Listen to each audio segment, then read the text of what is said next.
It is a bonus day 4 with the man Frank SCALISH on a Tuesday. We're wrapping up the year. It is December 30th, 2025, last show of the year. And I got a hold of Frank and I said, Frank, I know you've got like 7 kids, 9 grandchildren, and 11 cats at the house over the holiday season, but can we slide in a show?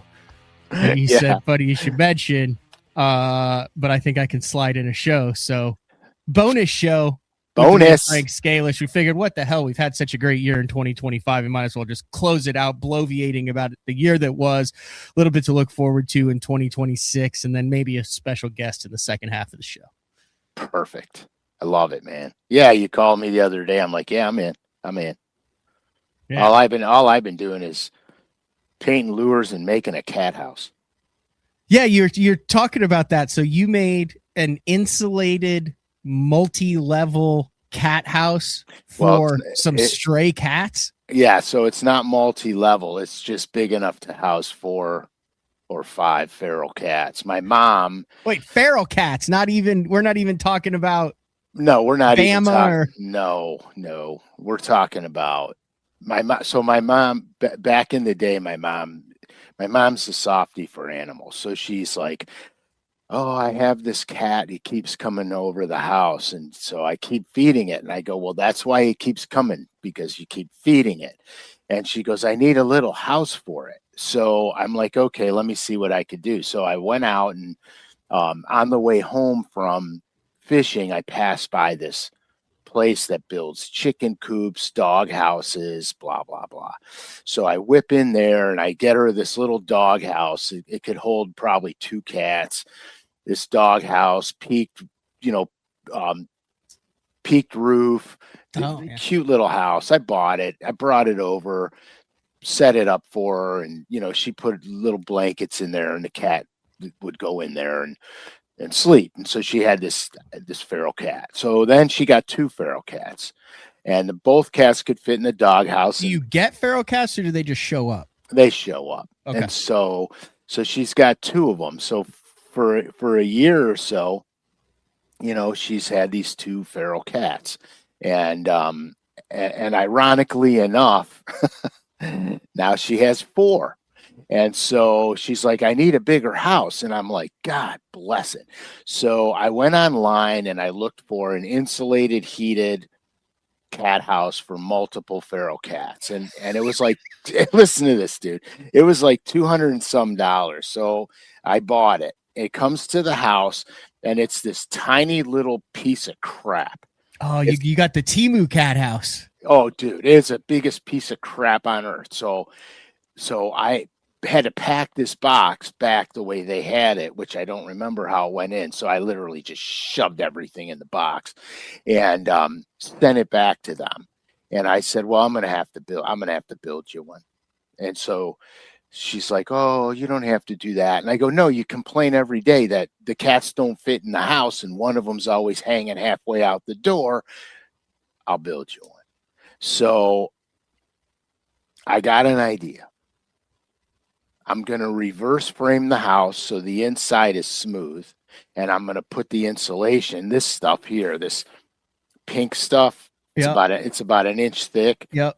So I build a inside shell of it and then have the roof hinged and put a piece of this on the roof. So when you close it, it's an insulated box. They got a door to get in and an escape door in the back because they feel comfortable with that, I guess. So anyway, I start the undertaking. You're doing this in the garage or in the basement? My basement, because that's your office, Frank. Yeah. So the whole time before Christmas, literally, you can't make this shit up, dude. It's literally like 4 days before Christmas, and I'm frantically trying to build this house for her. And so I felt like Santa Claus's elf, dude. I got Christmas music blaring in the basement. I'm cutting lumber, sanding it down, doing all this work stuff. You know what I mean? Yeah. And anyhow, so I start the undertaking. So here, let me see if I. Oh, we have pictures of the cat Taj Mahal. Yeah, I have some photos. By the way, your color is no pink hue anymore. You're looking very crisp and properly colored. I am so grateful for that maneuver. So this is the wood. This is it in the wood stage. Hold on. Whoa. Wait a second. Wait for it. I'm gonna have to hold it back just a little. For some reason, the screen is too bright. Oh, there we go. Holy smokes. Yes, no, that is a so that's the wood version. Okay. Okay. And then so the only paint that I had was the paint to match my house. So I started painting it. Hold on. Oh, you're painting it. Hold on. God bless it. You have to pull it back just a little.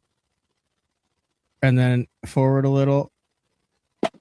It's about to do it. Then back a little. Then you just froze. What in the world is going on? Oh, there we go.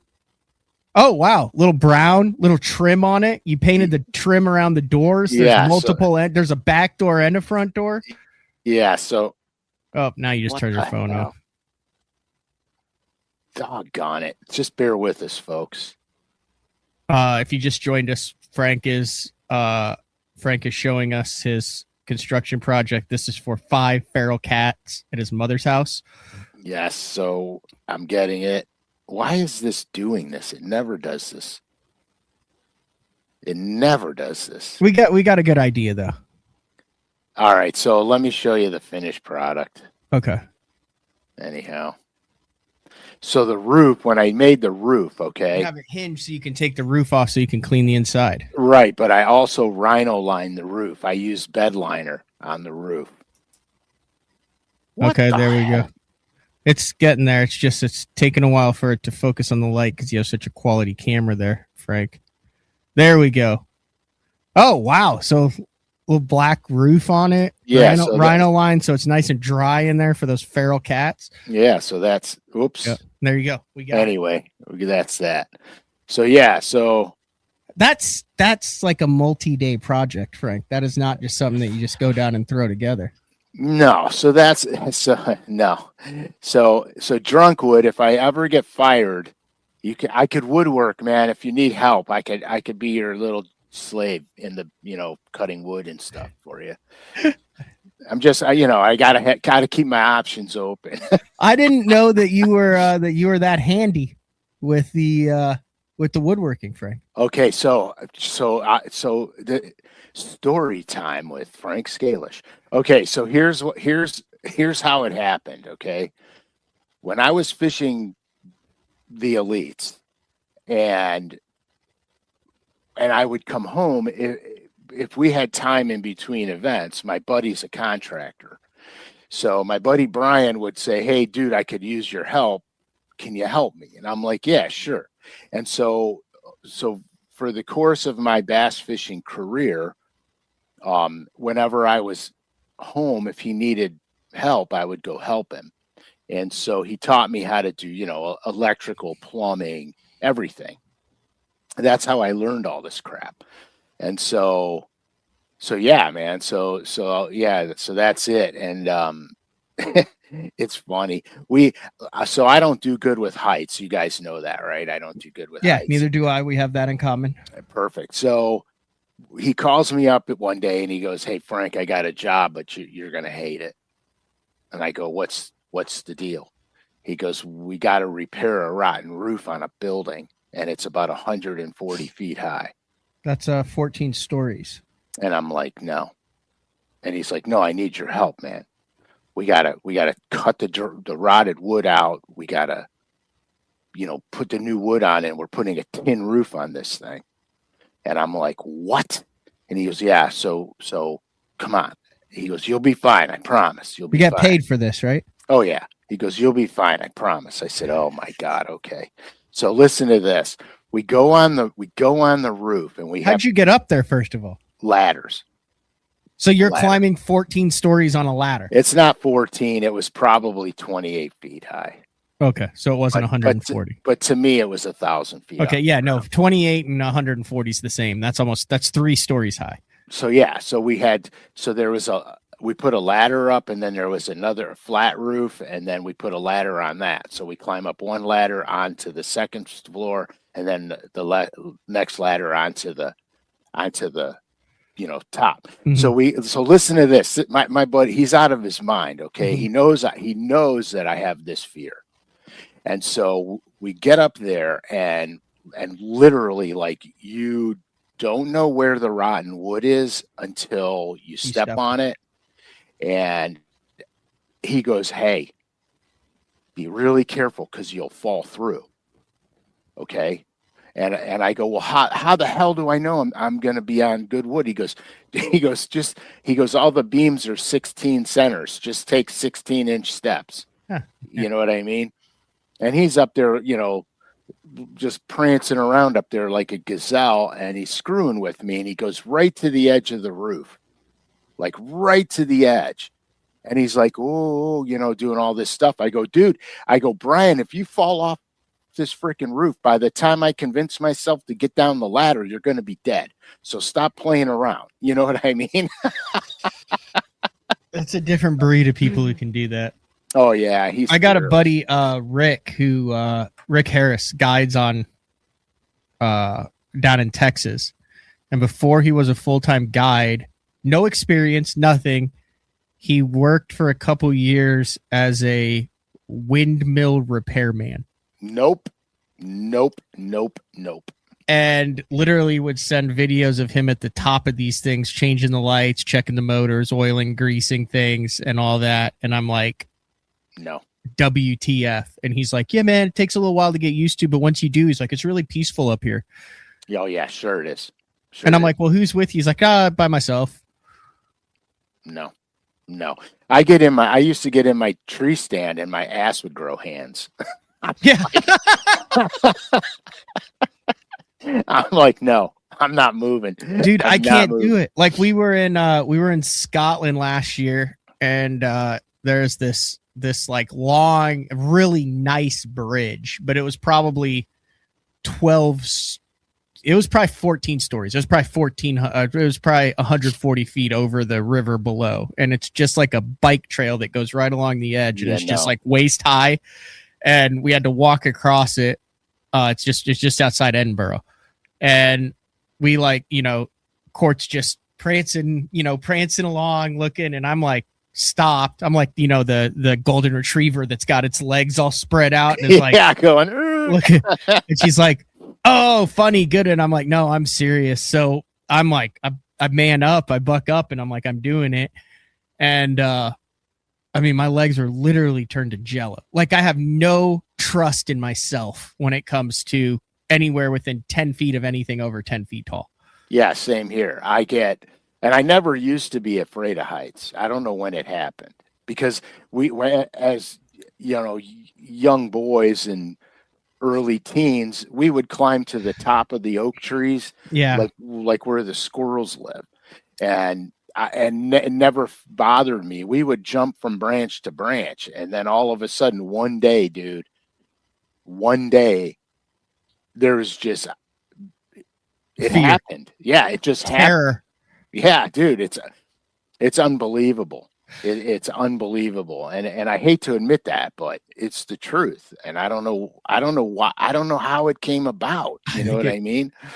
It just happened. I think some people have that with live scope. They're just terrified of it. Dude, that is so funny. I got a little mini space heater. My office is not heated, and it is freaking cold in here, man. I do want to give a shout out, going back to the cat house. Chuck said, "If the women don't find you handsome, they should at least find you handy." So growing up, we'll see if I can do this. Growing up, this was my favorite show on earth, the Red Green Show. My parents and I would watch it. Are you familiar with this? No. So it's this guy, and they're out of Canada, and they'd always say, like, "Keep your stick on the ice" at the end. But like, this is his functional, and it looks functional. Your first trip to me to the 3D movie at the drive-in theater. That way the kids get the full effect, and you won't hear a thing. So remember, if women don't find you handy, they should at least find you handy. So they say that he says that at the end of every segment. Remember, women don't find you handsome. They should at least find you handy. Is that Luke Duncan's father? They look the same, dude. Oh my God. They look exactly the same. Oh my God. Hold on a second. Here we go. Oh my God. Is that funny? I never even thought about that. That is so funny. Your first trip to the 3D movie at the drive-in theater. That way the kids get the full effect. Oh, it kind of and is. You won't hear a thing. So remember, if women don't find you handsome, they should at least find you handy. Wow. Never crossed my mind. You've never watched the Red Green Show, dude? No, dude. You need to watch that. You've got a little time off. You're kind of winded in. You're snowed in. You need to go on YouTube and pull up some old Red Green shows. It's just redneck ingenuity. Is that funny as heck, man? No, I can't. Are you kidding me? I got stuff to do, man. Red Green rocks. Dude, is Drunkwood's in on it? Oh, that is so funny. All right. I don't even know why it's so funny to me. Dude. Red Green does look a lot like Luke Duncan. I never thought about that before. But there's a shocking similarity. He could join Mercer, and then they could I believe they tried that. They could do the Red Green fishing show. Yeah, I think they tried that. All right, let's talk a little bit about fishing. We'll get into the year, then we'll be joined by our special guest here in a few moments. But we're right in the middle of a monthly signature series drops right now, labeled 1, 2, 600, and the next drop is going to be in the new year in January. The next drop, this is December 30th. The next drop is going to be Thursday, January 8th, which is when our next live show will be, since we will not be doing one this Thursday, which is New Year's Day. Correct.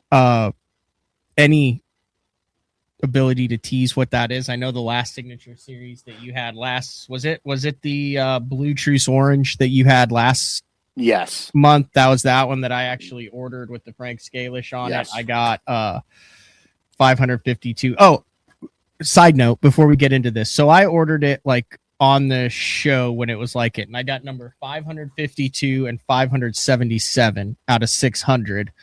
But then I was in Mexico, and I was talking to one of the guys that was down there, and he's like, dude, I try to order it as early and I can never get an early number. Do you know those aren't shipped in order of which you order them? So it's totally random. Like you could get the last two and get number 1 and 2, or you could be in the middle and get 600, or you could be at the beginning and get an early one. It's not.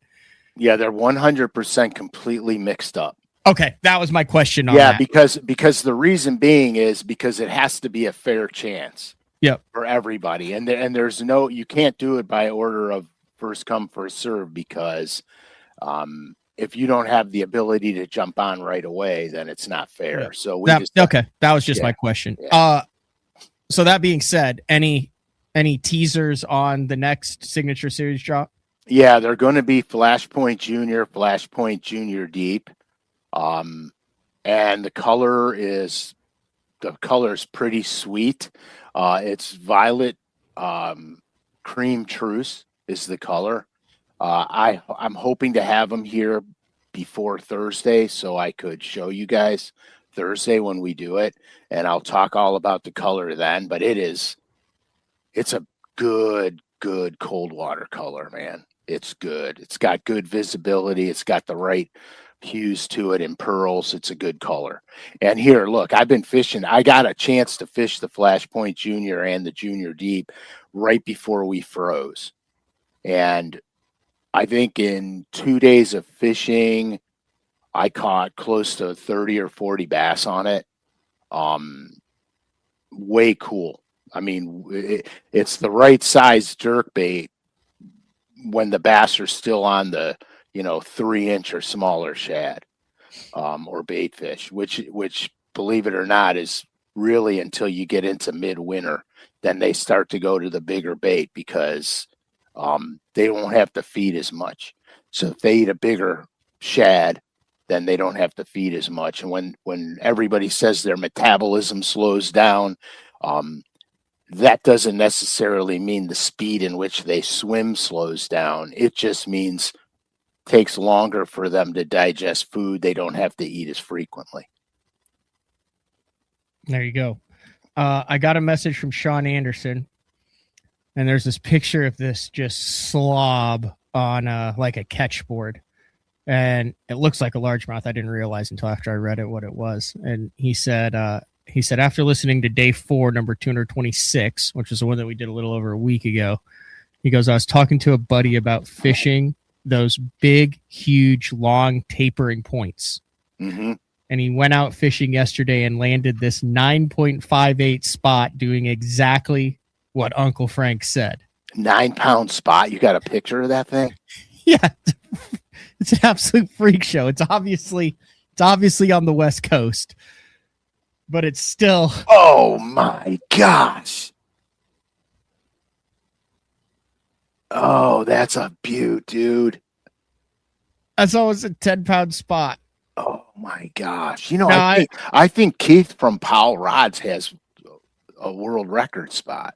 I didn't get the details on whether he was scoping it or whether he was just in that area, but I couldn't imagine. So imagine, you know what those 2.5 to 3 pound crappie look like on scope because of their density and how tall they are, right? Yeah. Could you imagine? This thing is 23 inches long and has to have a girth of 23 inches. It looked like a Volkswagen. Can you, if you were scoping that, could you imagine what that return had to look like? Dude, like a giant light bulb. And here's the wild thing, like you're not going to see the tail wiggle on that because look how tiny the tail is in comparison to the bottom. That's just going to be a giant moving sphere. Dude, that's a beautiful fish, man. Yeah. 958. And I feel like you may have had a hand in that, Uncle Frank. Wow. I've never even caught a 5-pound spot. Really? Yeah, never. I mean, I've caught a 411 is my biggest spot. Oh my gosh. And that was checking to see if they were still there. That was the last time ever. It was 2016. That was the last time ever I checked to see if they were still there for an upcoming tournament. Like I was on Lake Hartwell. No, obviously no forward facing, nothing. Had a brush pile that I knew where it was. Caught some like the first day of practice. We practiced like 4 or 5 days. So I was planning on starting there. So of course, like a dumbass, the last day of practice with an hour left, I run past it and I'm like, oh, I'm just going to see if they're still in that brush pile. I was throwing a drop shot. I was like, and I'll shake it off. But of course I didn't have my hook cut off. I didn't have a hitchhiker on now, like a dumbass. Yep. And I cast in there and it goes da-dunk.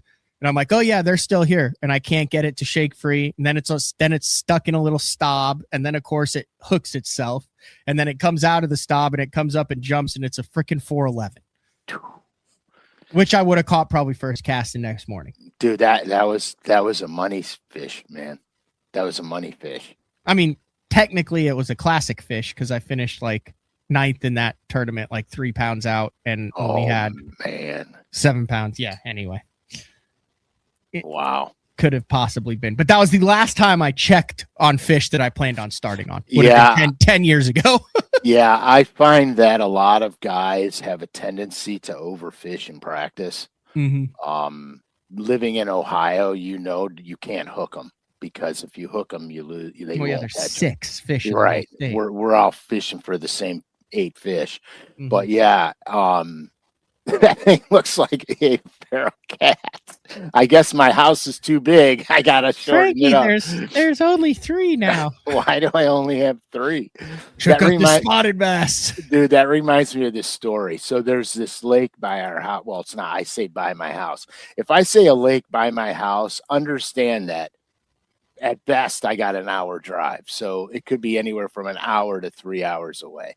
So there's this lake. It's a musky lake, and it's got a causeway that runs across the lake. It's Pymatuming Reservoir. This is an old article. this guy goes to the causeway, and they have a place you could park on the causeway. You could get off and park. So this guy goes there, and he's got one of those little tiny dogs. I don't even know what they are, like A Pomeranian, a Shih Tzu or something like Shih that, Tzu, whatever it is. And I'm literally, so pissed one of those teacup dogs won the American Kennel Association Best in Show. I was not happy. Court and I were very invested in that. Anyway, continue. And anyway, so he's got his little, floaty tube out, and he's chucking it off the causeway, and the little dog jumps in and swims, gets the little floaty thing, brings it back to him. Good boy, good boy. Here, go fetch, go fetch. He throws it back out there. The dog is dog paddling out there, and this freaking muskie comes and takes the dog, dude. Oh, no. Yeah. The muskie. Oh, no. Dog. For good? For good. Oh, no. Yeah. Oh, that would be traumatizing. So I was telling one of my buddies, I go, we need to make hook harnesses and go buy puppies. Oh, God. We just got canceled. I feel like maybe you could do a lap dog pattern, and then we could get Juice to do like the hair tail on it. We could do. Remember when Kennedy was all in on the baby ducks? Yeah. Like a 2 or 3 year deal where he was trying to have the most realistic baby duck. Yeah, but see, the fly pattern guys have already done all that. Oh, did you see the fly? No, because you probably don't. You probably don't mindlessly scroll Instagram at 3 a.m. So I came across this dude who's got a fly, and the fly is 6 baby ducks in a row connected with, I would assume, braid or something. So when you cast it and you land it, it's duck, line, duck, line. So the fly is probably 6 feet long, but it is comprised of 5 or 6 baby ducks in a row. And then as you strip it, all the ducks kind of just go behind it. And the whole thing is, you're waiting for a pike or muskie to come up and take, and there's a hook in each one of the ducks. That's money. But it's literally a 6 foot long streamer, basically, with poofs every, they look like freaking ducks. Yeah, that's so wild. You guys got to be throwing it on a 12 weight. Like, I wonder how long you would have to chuck the duck to get a bite. Depends where it lands, man. Yes, it is 100% a duck hunting decoy line. Yeah. I wouldn't even know how to refine that. That's funny. That is super cool. Yeah, the fly tires, man, because I tie flies like a madman, and some of the articulated sculpin patterns and stuff that we make are just brutal. They're unbelievable. We got onto Australian possum fur one time, and those flies. Have we looked this up before? What are you looking up now? Just what an Australian possum looks like. Yeah, no, I didn't. I never have. But Is this legal? Yeah, so we get this Australian possum fur, and we make these little articulated sculpins, and man alive, we smashed them on it. Is that it? Yeah, that's it. The fur is so soft, it's unbelievable how soft that fur is. You say, "Don't take my fur." Yeah, take my fur. No, not the fur. Yeah, I'm too cute to make a fly out of. They do. They look like they look. This guy definitely knows he's being hunted for his fur. Oh yeah. He's got the big scary eyes going, oh no, please don't. Those are way cuter than the American possums. Oh yeah, heck yeah. Our possums look like Jesus. They look like death. Oh yeah, our possums look especially when they do that. That like the other night I went when I got back, I went to take the trash out, and there was a possum out by the street roaming around. And how I know I've never even heard of a possum attack, but I was like, I had head on a swivel that whole time while I was dragging the trash. Cause it's a solid, acre out there. I have to walk all the way down there to take the trash out. That's our only marsupial. In the United States? In Ohio, for sure. It's the only marsupial we got is a possum. I was unaware of that. Yeah, man. They're cool. We got tons of them here. The Virginia possum is the only marsupial in North America. Yeah, that's our only one. There was a and the duck-billed platypus is the only egg-laying mammal. I did know that. I will tell you, the worst nickname you could have is if you're known as the possum. You got to be one ugly dude. Well, my buddy Owen used to always say that my hockey fighting style was that of a possum. It bugged the crap out of me. He's like, "Oh, I saw you did the possum there. I see you did the possum there again, Panger." Matt, here comes a fight. It did. It bugged the crap out of me. Oh, I'd be pissed. I'd lay him out just for that.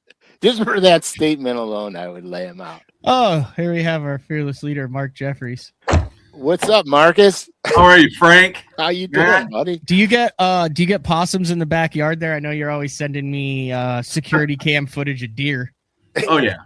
Yeah, we have a pet possum. I'm the only guy who doesn't live in a neighborhood, and these two have herds of deer. Like Frank lives in a densely populated neighborhood. His backyard is maybe 1/8 of an acre at best. Yeah. Maybe 1/10 of it. Like It's 3 a big steps and you're across his yard, and he'll have 10-point bucks in it. Mark apparently is keeping the corn companies in business because he's dumping truckloads of it in his backyard. Because now that he's over 60, all he wants to do is feed. Gosh, you guys are old. Dude. Frank is building cat houses for feral cats, and Mark is feeding corn to deer in his backyard and taking pictures of them and sending them to his friends. Heck yeah. Dude, that's where it's at, man. The deer here are so tame that we'll sit on the patio and they literally come 10 feet away from you and lay down. I was there when it happened. It was wild. Yeah, they're not tame here. They're very spooky. You got to start tossing the corn a little bit closer to the house. Yeah, you should have seen how I had to explain to my wife that this is not how it is when you're deer hunting in the woods. Yeah. She's like, I don't understand how you don't get one. See, can you see that, Frank? Oh yeah. You sent me that picture. Yeah. That's your backyard. That's my backyard. Outstanding. That's where you see like a skinwalker in the back of that with like red eyes, and you're like that type of photo where you're like, what in the hell is that in the? It's a chupacabra. What is that in the alder bush? It's a chupacabra. Everybody knows they're real. No. We have gone off the rails. Yeah, so I just figured I'd get Mark up there to kind of close out the year. We're just bloviating. I would be remiss if right off the hopper we didn't talk about it. We did a call to action. It worked. Thank you for all those who contacted the Sooner Bowling Center to try to get Mark Jeffries' lifetime ban raised. But it's not often that you have the opportunity to interview someone who has received a lifetime ban from a family bowling center. I don't know why, Frank. It has absolutely nothing to do with fishing, but just for my own entertainment, I think we need to dive into this, Mark. And be careful, because you don't want to be banned from day 4. No. Seriously, I have no idea. I don't believe this. I dug a little deeper, and you said you said that there was potentially some nefarious lane oiling that took place several years ago.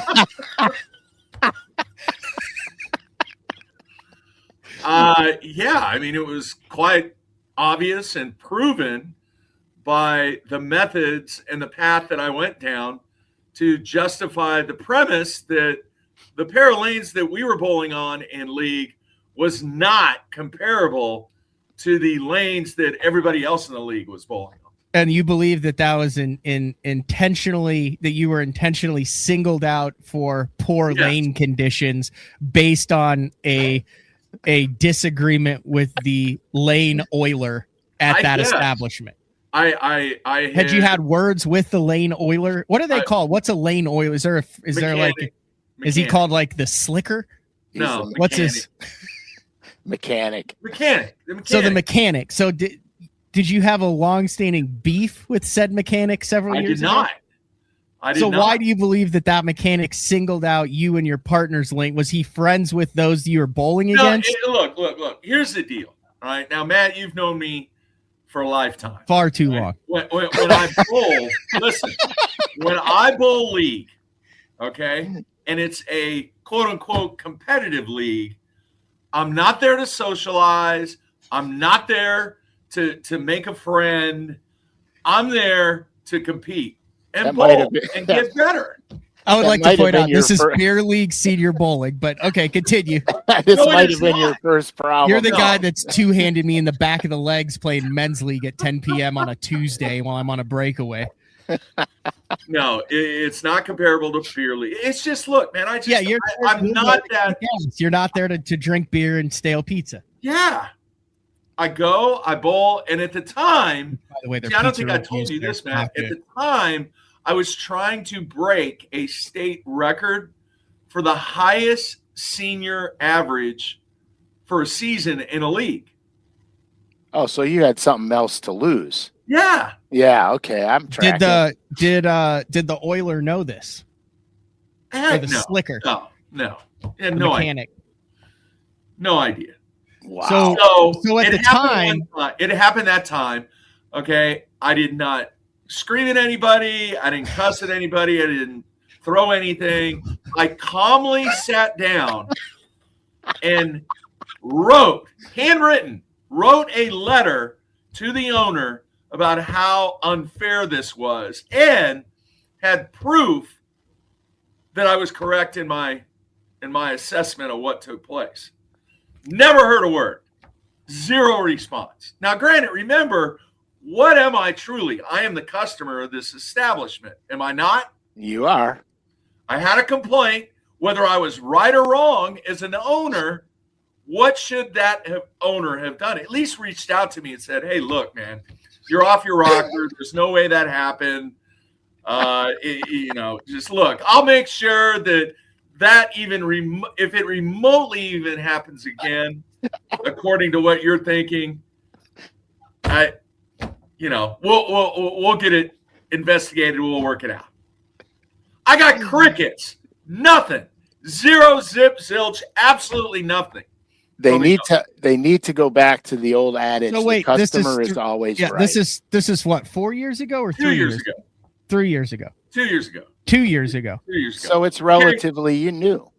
So hang on. So 2 weeks later, the same exact thing happens. And explain again what happened. Like, you get to your lane, it's league, you're bowling, you and your partner in one lane, you're bowling against the arch nemesis in the lane next to you. You start rolling the balls and you realize your lane is jacked up. It is improperly oiled. Yeah. Right? Yeah. So was he giving you a dry lane or was he giving you an extra wet lane? No, it was hooking out of it was like bowling on sawdust. That's how bad it was. Okay. So explain for the people listening the oil and what it does to the lane and how it could change the way the ball goes. Okay, so there is a machine like for hockey fans out there. It's kind of like the bowling Zamboni. Called the Master Lube, right? Okay. And it based upon how you program the machine, it puts the oil pattern down on the lane. Okay? If you don't put oil down on the lane, your ball is going to go in the left gutter. Always? It's just going to hook. And what was happening is we were on the low end, and I looked down from the mid section to the high end of the bowling center. There's like 7 baggers, 8 baggers, front 9, 260s, 280s, and we're down here grinding out 170. I'm like, well, what is going on? I can't even keep the ball on the right-hand side for the second time in 2 weeks. So I went down to the high end. I grabbed, yes, I do have friends in this league. I grabbed a friend of mine, and I said, Sky, come down here. I said, I want you to throw a shot. This was after league was over. I want you to throw a shot on lane 8. It's like, okay. So he goes, he gets his ball, he throws a shot on lane 8. It goes in the left gutter. And he can't keep it on the lane. Okay, so and he had been And this bowling is on a two- different lane. Yeah, and this is 2 weeks after you'd already been screwed by some improper oil Yeah. and had written a letter and had heard nothing about it. So I sat down once again and I wrote another letter. But there was no in at the bowling center, like you weren't like chucking Coors Light No. things. You weren't like you weren't like Nothing. there was no scene that was caused where you were like, we need more oil on 7. No. Nothing. Okay. 0.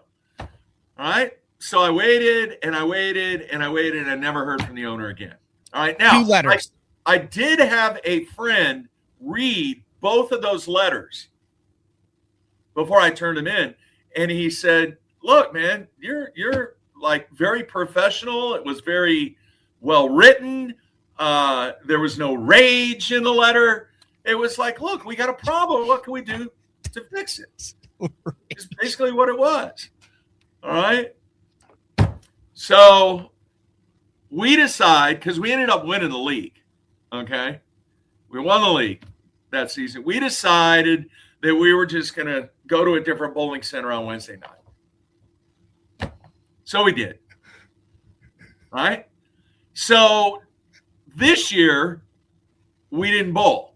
We just decided, we're not going to bowl this year. So this is 2 years after. Now, before the season starts for this year, I get a letter in the mail that is typed out from the owner that basically states, and I might have the letter here somewhere, I would love to hear this letter. That I am banned from Sooner Bowling Center, and I cannot participate in the Wednesday night trio league. What did you sign up and then they looked at everyone who had signed up and realized that you were on that list and then yeah. But did you know up until then that you were banned? Like you never got a cease and desist letter 2 years ago? No, and the funny part is she actually mailed the letter to the wrong address. I didn't even get it till So I'm telling you, we've gained gained 40 people on this live stream since we've started this saga. So if you could find that letter, maybe we could end the year. If you go to a break, I'll see. I think it's sitting up here. We don't do breaks on day 4. Okay, never mind. I'll try and find it while you and Frank talk about it. So anyway, long story short. So what happened was my friend James, who is like he's kind of like my partner. We bowled doubles tournaments together. I told James, I go, look, dude, I said, I'm not getting any younger. I just turned 63. I'd really like to bowl with my friends back at Sooner because I don't know how many years I got left to bowl, and I just want to have fun and bowl with my friends. And that's close to your house, right? Yeah. So I sent a message to the owner. And Matt, you read the message. It was very professional. And I mean, there was nothing in there that was rage or anything like that. I said, would you like me to read it? Yeah, I don't care. I'll leave out the bowling owner's name. This is the letter. Last month, I celebrated my 63rd birthday. Still going, -- still healthy. This year, there was something missing. I was really missing the Wednesday night league. Whatever I did to get banned from your league and the Wednesday league, I apologize. I'm sorry for whatever challenges it caused you and your staff. I don't have too many years left to bowl, and I'd really like to come back to the Wednesday night league with my friends during my last few years of being physically able to bowl. Coaching in college has improved so many character traits about my coaching style in life. I have learned even at my age. So I'm asking for the ban to be lifted and an opportunity to come back to Sooner. It would be a nice Christmas gift. Have a great holiday season. Ooh, this was a classy touch. Peace be with you. Yes.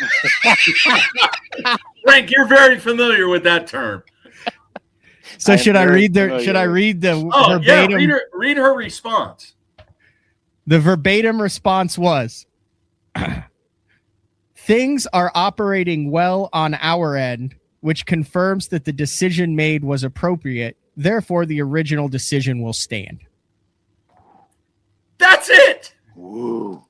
I just poured my soul out to this lady and apologized for whatever I did, which I still have no idea what I did. You pointed something out that they didn't like, clearly. Sooner Bowling Center? Yeah. Okay. Yeah.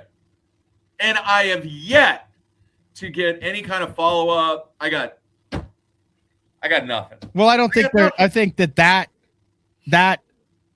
Chat GPT generated one sentence response. Things are operating well on our end, which confirms that the decision made was appropriate. Therefore, the original decision will stand. That was clearly, how do I let someone know they're still banned from my bowling establishment? Chat GPT, enter. That sentence is an AI generated sentence that makes them sound, you know what I mean? Like, I think that is the end of it. I was saying, just a groundswell of classy and respectful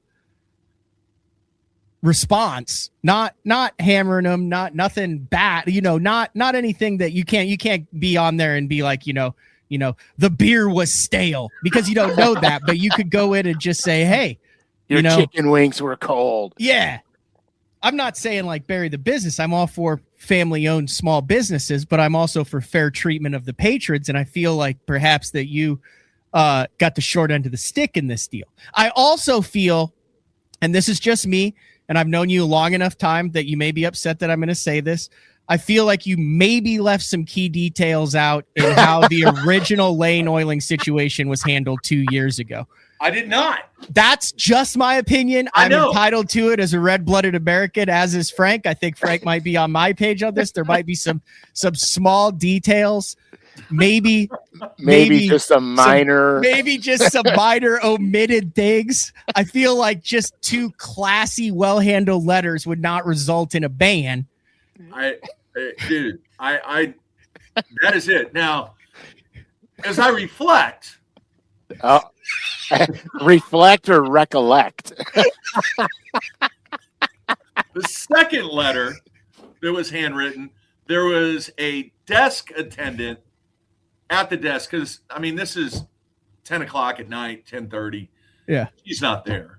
So there was a desk employee, and I got an envelope, and I put it in the envelope and put her name on there, and I walked it up to the desk, and I go, I don't remember the kid's name. John, here, will you please give this to Mandy? And he grabbed the letter and he opened it up and he started like he was going to read it. And I snagged it out of his hands. I go, that's not for you. Now that's we're getting Mandy. Somewhere. I said, that doesn't have your name on it. Now, can you see me doing that? I didn't do anything wrong. Yeah, I could see you doing that. I could absolutely see that, Mark. I could see it, man. I could see it. Let me ask you one simple question that'll tell a lot. Out of everybody that was in the bowling center at the time, how many people in that bowling center by the end of it were aware that you were having some lane oiling issues? Not that many.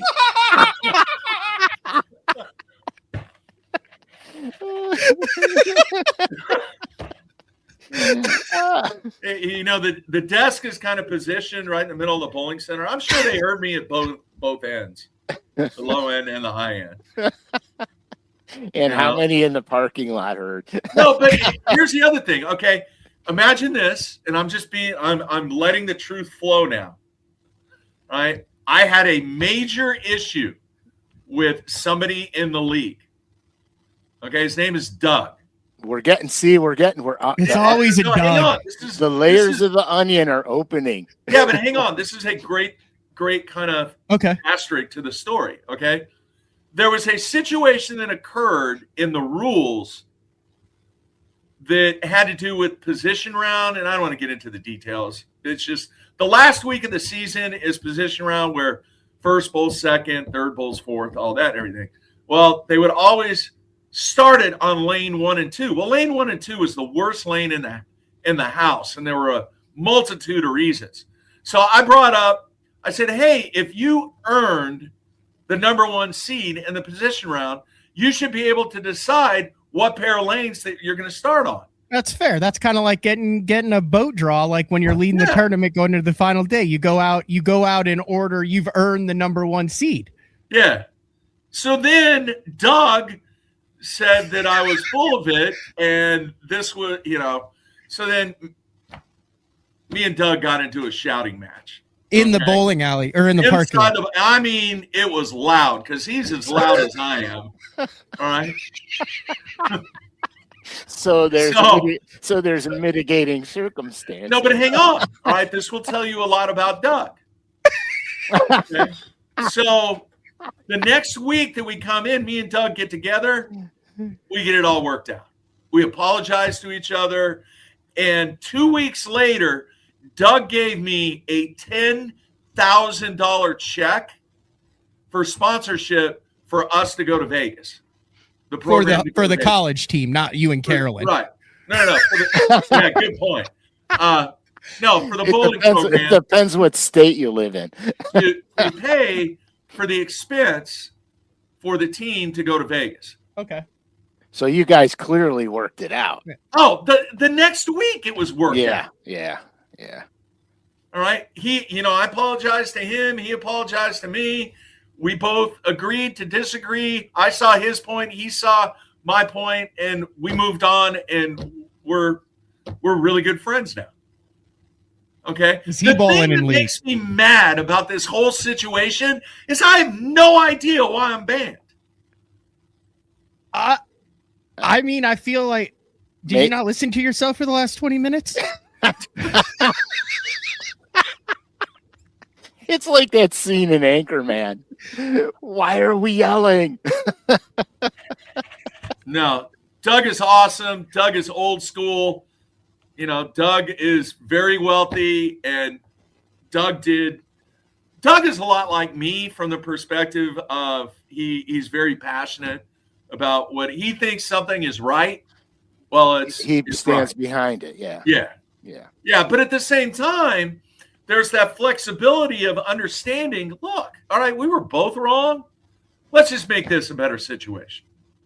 Yeah, I mean, you could argue with somebody and be friends. Jeez, oh man. Yeah. Yeah. Yeah, I mean, Matt and I, how many arguments have we had over the 20 plus years? How many times have I seen you? They wrecked my engine, but they don't belong in the newsroom. It is Anchor Man, not Anchor Lady, and that is a scientific fact, huh? I don't know what we're yelling about. Wow. That's the best. I do feel like there's a little bit of a power trip going on there. I don't know what we're yelling about. Yeah. I feel like there's a little bit of a power trip there, or whoever it is. The challenge here, and Frank, Matt, you both know this, okay? When you believe that you're right, even though in the back of your mind, you know you're wrong, and you handled this situation terribly, you can't back down because now ego is involved. Well, here's the thing, okay? You're right with that because that's just how it works with people and ego. But if I'm arguing a point and then I realize I'm wrong, then I admit it. You know what I mean? Because at the end of the day, you want to be correct. And so if you're not correct, the only way to correct that is to change your. I mean, you and Doug didn't there was no physical altercation. No. It was just. No. But I mean, how many times in men's league, in hockey, or think of other sports or something, you have an altercation, you handle it amongst the guys, and you go on. It's no big deal. Yeah, you move on. All right, now the other thing that was unrelated but could be related in her mind. Oh God, there's more. Oh, I love this. Okay, so there was a dude from Chickasha. Okay, and you know where Chickasha is, Matt. A lot of sketchy people from Chickasha. Him, his wife, and their friend, I actually coached her son basketball when I was at Bridge Creek coaching. So we knew each other, okay? And she was always super nice to me. She was not one of those bad parents when I coached her son. Great person, okay? In fact, Riley was her son's name. He's like becoming Gordon Gekko right now, doing fantastic, okay? So one night they were bowling like 6 lanes down from where we were. And I was bowling really well that night. And James, who is my partner, and DJ, who is our other teammate, I threw a shot, I struck, I walked back. I go, what are they doing down there? And James was like, man, they're like, yeah, they're over the top. And what they were doing is every time they would strike, they would have to drink a 12-ounce beer. Okay, sounds like bowling to me. Okay. So I see nothing wrong with this so far. Needless to say, what Frank and I do every time we catch a crappie. There you go. You should see us try to load that sucker up after a 37 fish limit. So as the night went on, I mean, they were feeling pretty good. Okay, they're feeling really good. So there was a question that I had to ask the president of the league because we didn't know, it was kind of a rules thing. We wanted to make sure we weren't doing anything wrong or something. I don't remember exactly. So I went down to walk down where his name is DJ, where he was bowling at, and I had to walk by these people. And I walked down, talked to DJ. As I'm walking back, this dude from Chickasha like turns around and bumps into me. And I go, oh man, I'm sorry, excuse me. And he tells me to go F myself. Okay. And I just turn around, I go, dude, just settle down a little bit. Settle down. Just have some fun. I said, I'm not going to cross the line. And I walk back down to the other pair. So then every time I bowl, before I would bowl, like I'd be up there ready to bowl, I'd take 2 steps, he would scream. Just to screw with you because now he knows he's in your kitchen. He's rattling around the pots and pans. Yeah. So I James was like, dude, he goes, just forget about it. Don't worry about it. It is what it is. All right. So then about 2 frames later, I'm standing in the back because it's not my turn yet. And this dude keeps staring at me. And then he starts walking to me and physically wants to come after me. Drunk. He's calling me an MFer. He's calling me everything in the freaking book. And you don't drink. I don't drink. All right.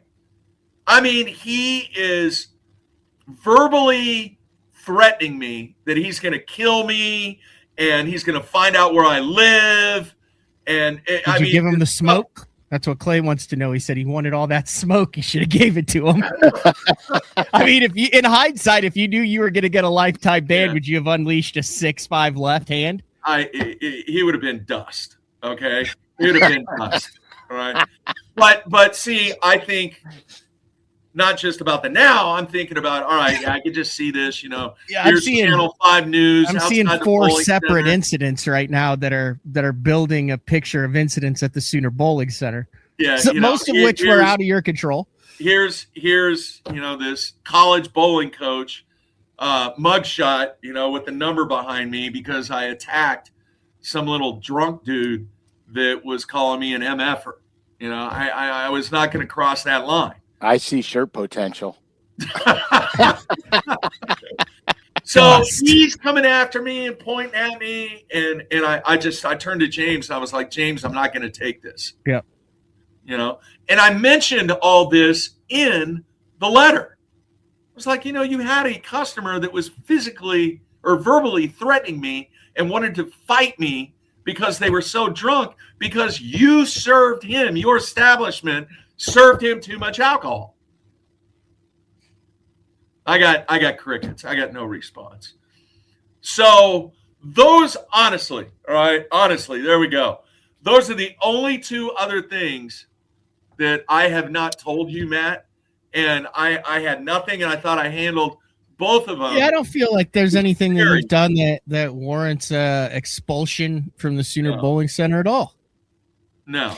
Yeah, she I got don't called either. out. Look, she got called out. She's not that knowledgeable when it comes to the details of what takes place in that lane machine and the lane programs. Yeah. She's just not. I mean, and that's okay. You're playing checkers, you're playing chess. Yeah, at the same time, as a customer, even if that customer is way out in some galaxy that doesn't even exist, you still acknowledge that the fact, hey, you know what? He is a customer. Yeah. Right? He or she. You know what you needed, Mark? You needed a Frank Scalish to handle things. I don't know. I even had one dude tell me, Frank, I got a little bit of a problem here. Don't worry about it. You'll never have an issue again. No, Frank, I had one guy tell me that they were discriminating against me because of my age. I'm like, dude, I'm not that old. I mean, come on. No. You honestly could pass for 50 now. I don't know why. It would be a lot better to accept if she would just tell me why she's banning me. Even if it's just, Mark, we're tired of your bullshit, and I'm good with that. Literally, that's the only reason why. Yeah. Yeah, that would be fine. But you got to understand. She's played checkers. Mark's played Dungeons and Dragons. I mean, I am so glad I can come on this show and entertain people with my life. No, I would be upset too if I felt like I had been screwed out of being able to fish Wednesday nighter, because I know how much I enjoy fishing stuff like that and how much you enjoy bullshitting with your buddies. And if you have a disagreement with the tournament director and maybe one other guy and you feel you got shafted out of it, you don't just go quietly into the night. Yeah. Yeah. So I'm waiting. I'm still patiently waiting. I'm like somewhat hopeful that I'll get okay, Mark, I've changed my mind. Mm-hmm. But I said, should people decide to leave Google reviews, Yelp reviews, whatever, we're not here to hate on the Sooner Bowling Center. We're here to just, like I said, get Mark back on a lane. There you go, Frank. Hey, here's okay. This is not damaging or hateful or anything like that. Here's the phone number: 405. Oh, wait, really? I kind of run the show now. I don't know if I'm gonna let this one go down. 405. 360. Hey, are you banned from the league or the alley? The league. But you can still go bowl there? I don't know. I mean, I don't. I just got the DJI Osmo 5 with the head attachment, and I would like to clamp that onto your gigantic red-headed melon and have you roll into the Sooner Bowling Center with that on live stream. It's got a live stream function. I would like to break every BTL record on day 4 as you attempt to enter those premises. Order a bucket of beers, get some size 14 shoes, and pick up lane number 1. Hey, this is all I was going to say. All right, you guys can look up the number at Sooner Bowl, Norman, Oklahoma. Just call and say, hi, my name is Sam. Listen, please let Mark bowl. And that's it. Please tell Mandy to let Mark bowl. That's it. There's nothing wrong with that. Is there, Frank? I don't think so. I don't see I feel like everyone should say that their name is Doug. Yeah. Everybody should go make reservations to bowl and give them and say their name is Mark. You would go back if they let you. If they let you. Yeah. I absolutely. I feel like you got the short end of the stick, but I appreciate your candidness. I've talked to the league president, and I said, look, man, I will come to league night if I would be allowed, and I will personally apologize to the entire league then hey, look, I don't know what I did wrong, but whatever I did, I don't think you need to apologize. If you I don't know don't what you either. did wrong, then a preemptive apology makes you look weak. Yeah, I think you just wouldn't go back apologize. and you bowl the damn league. There's no need to preemptively apologize. I really don't know what I'm. There's nothing worse apologizing than someone for. who, instead of saying, a chronic apologizer. Yeah, don't. I wouldn't. You don't owe them an apology. And quite frankly, I mean, if they don't want you to bowl, they won't let you. But I would just go and try to do it anyway. Yeah, I mean, can you imagine being banned from the lake that you like to go to all the time, Frankie? We know what lake that we're talking about. Okay, you get banned for that. Some dude is there at the ramp with a whistle and a stick that says, "No, Frank. So sorry, you're banned. You can't go there." Well, what did I do? A whistle and a stick. He's apparently My boat marching band director. My boat would be under power and it would be sliding off the trailer right into the lake. Yeah. Because that and honestly, there's nothing else that. So if you are not banned from the bowling alley, I think I'm dead serious. Yeah. I think we need to do a Dick Hiley St. Jude Bass Classic fundraiser night where we rent out the bowling alley. We have giant Mark Jeffries appreciation night stickers, everything. People come. We do the whole dang thing. We raise a ton of money for St. Jude. I like it.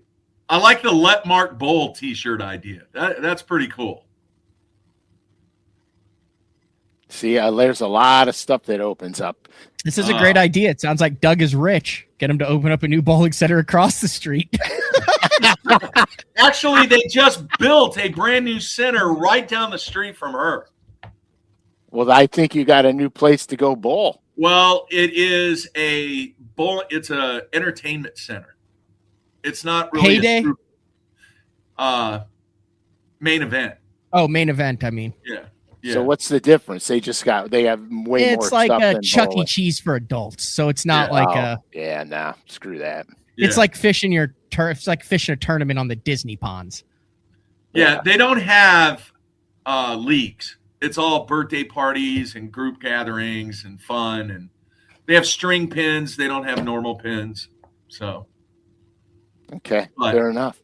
it's a bulk of her business that she is losing because the birthday parties, the rentals, that kind of stuff. It's her. I mean, the bowling proprietor, the independent bowling proprietor survives on league revenue. Mm-hmm. League revenue and parties and group gatherings. That's how they make the majority of their money these days. So Have you considered a disguise? There's been multiple people that have suggested disguises, whether it be tans, dreadlocks, mustaches. dude, you know how hard it is to disguise a 6'4", 235-pound dude? That's very Especially hard. when you walk with a 45-degree angle. That's very identifiable.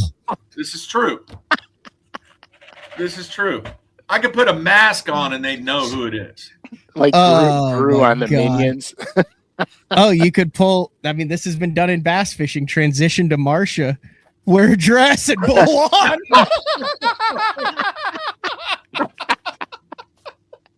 That's not happening. All right. Allegedly. That While we we're not know talking of. about this and we have nothing else, I've never asked you about this publicly. It's legend and lore in the Mark Jeffries file.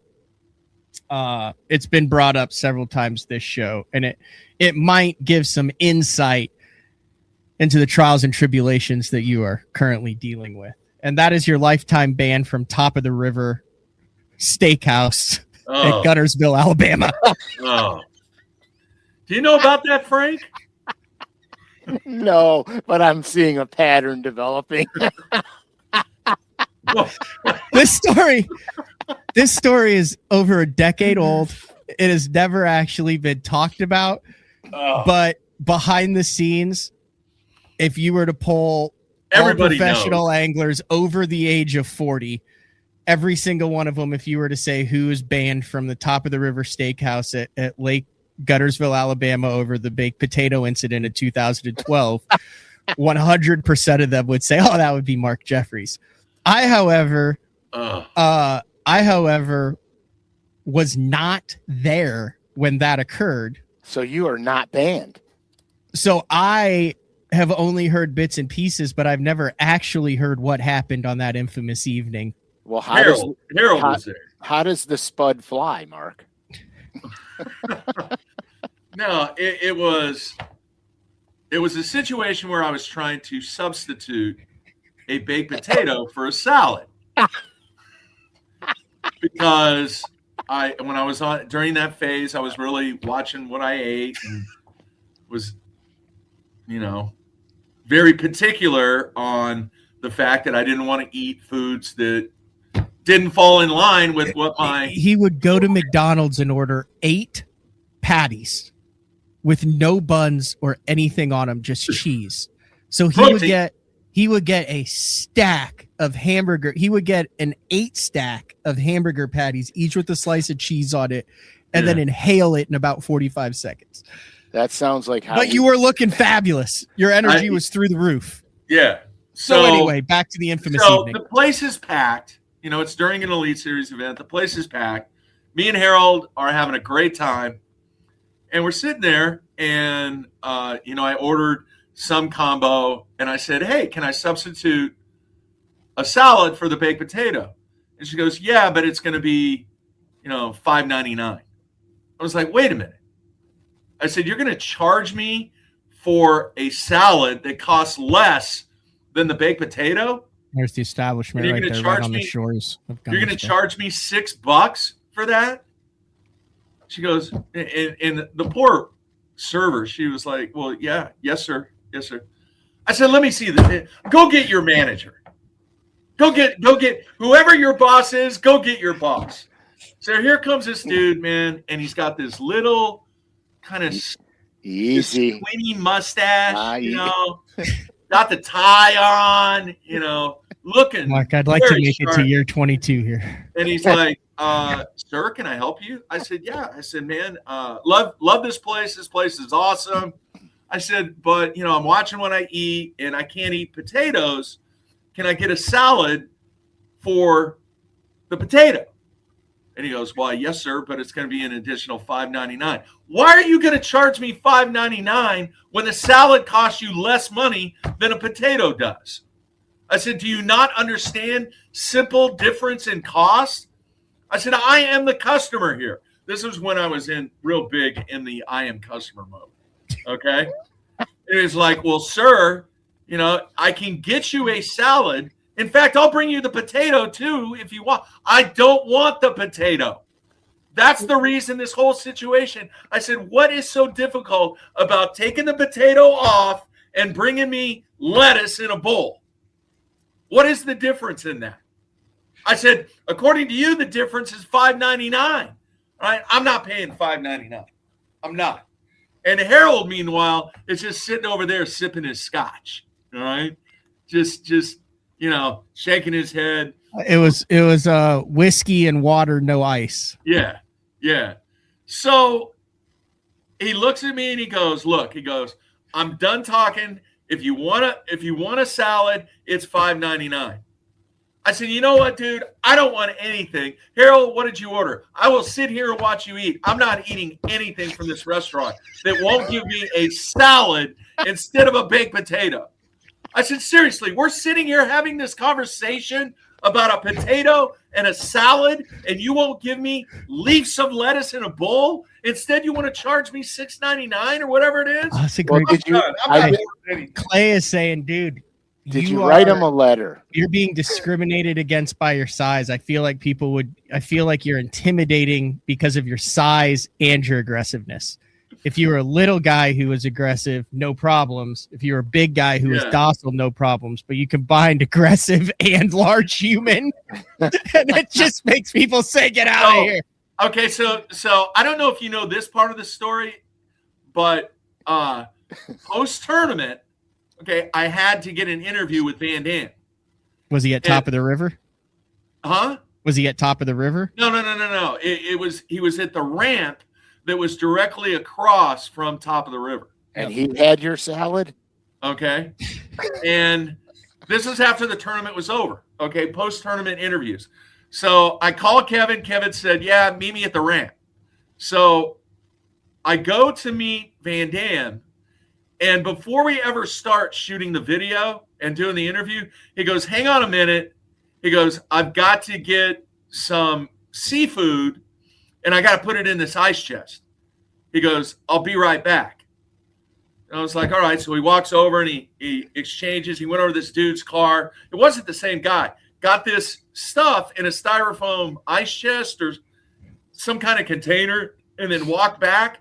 And he put it in his truck and he had dry ice in there or something. I don't know. And then he walks back and he goes, okay. He goes, what do you want to do? He goes, wait a minute.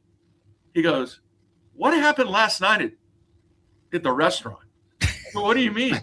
He goes, dude, he goes, everybody knows. He goes, you want me to go buy you a potato? I'm like, so Van Dam knew, everybody knew about it. So you're not writtenly banned. You were just verbally banned by the manager. Yeah. Yeah.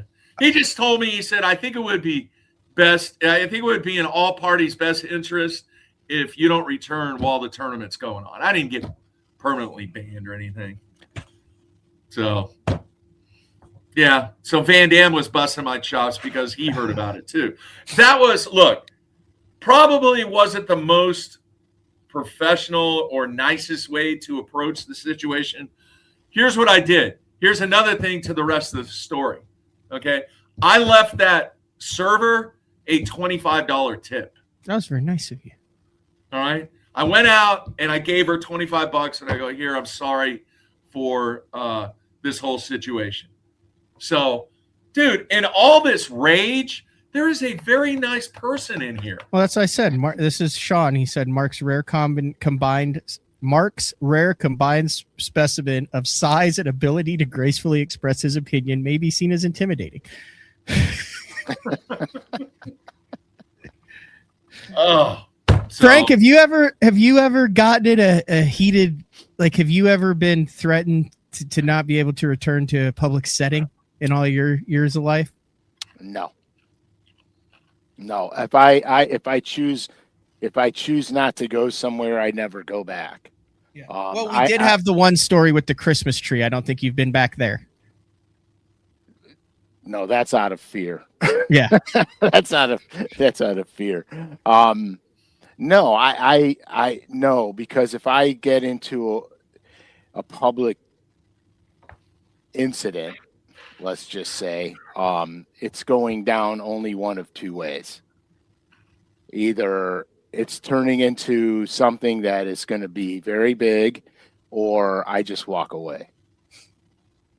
See, I'm the opposite of all you guys. I'll get the wrong order of something that I won't even eat, and I'll just quietly sit there and go, I guess I'll eat it. Because I don't want to make it. I mean, I have never returned anything. Yeah, I've never done the I am customer thing. Like, I am the. No. I remember when we would, and I need to stand up for myself more, but I remember when we would go on the road and something went wrong and Mark was like, hey, I'm going to take care of it. I would get, the anxiety levels at the time. And this was before I knew that there were things that could help with anxiety. Like when Mark's, the levels of anxiety that I would feel when Mark was getting fired up sometimes, I don't think you ever understood that, Mark. I probably not. Like, I would go back sometimes and like throw up. I had such high anxiety levels because I am so anti-confrontation. Yeah, but you know everything. What? You know what, Matt and Frank? Part of the way that I have been the vast majority of my life is because of what I went through in my first 3 years of working at UPS. Yeah. I've never had the corporate experience. No. That had nothing to do with it. It was the fact that all people did was gripe me out because I was responsible for either approving or denying claims on damaged packages. Yeah.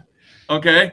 And Frank, I don't know if you know this or not. I mean, what sent me over the edge was I was in Hugo, Oklahoma, and there was a lady that shipped a bunch of stuff from Canada. And I'd only been doing this gig for probably 9 months. And I asked the center manager about this because it was like $3,000 in claims. So I asked the center manager, I go, what's up with this? And he goes, man, I'm going to warn you right now. He goes, be careful when you go see this lady. I go, what does that mean? Well, she lives kind of in a sketchy apartment complex. And in fact, if you want me to go out there with you, I'll go out. I'm like, no, I got it.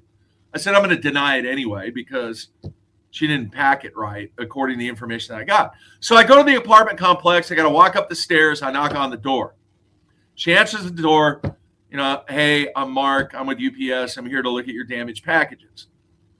Go inside, dude. It is a train wreck. All right. There is stuff that has been just obliterated.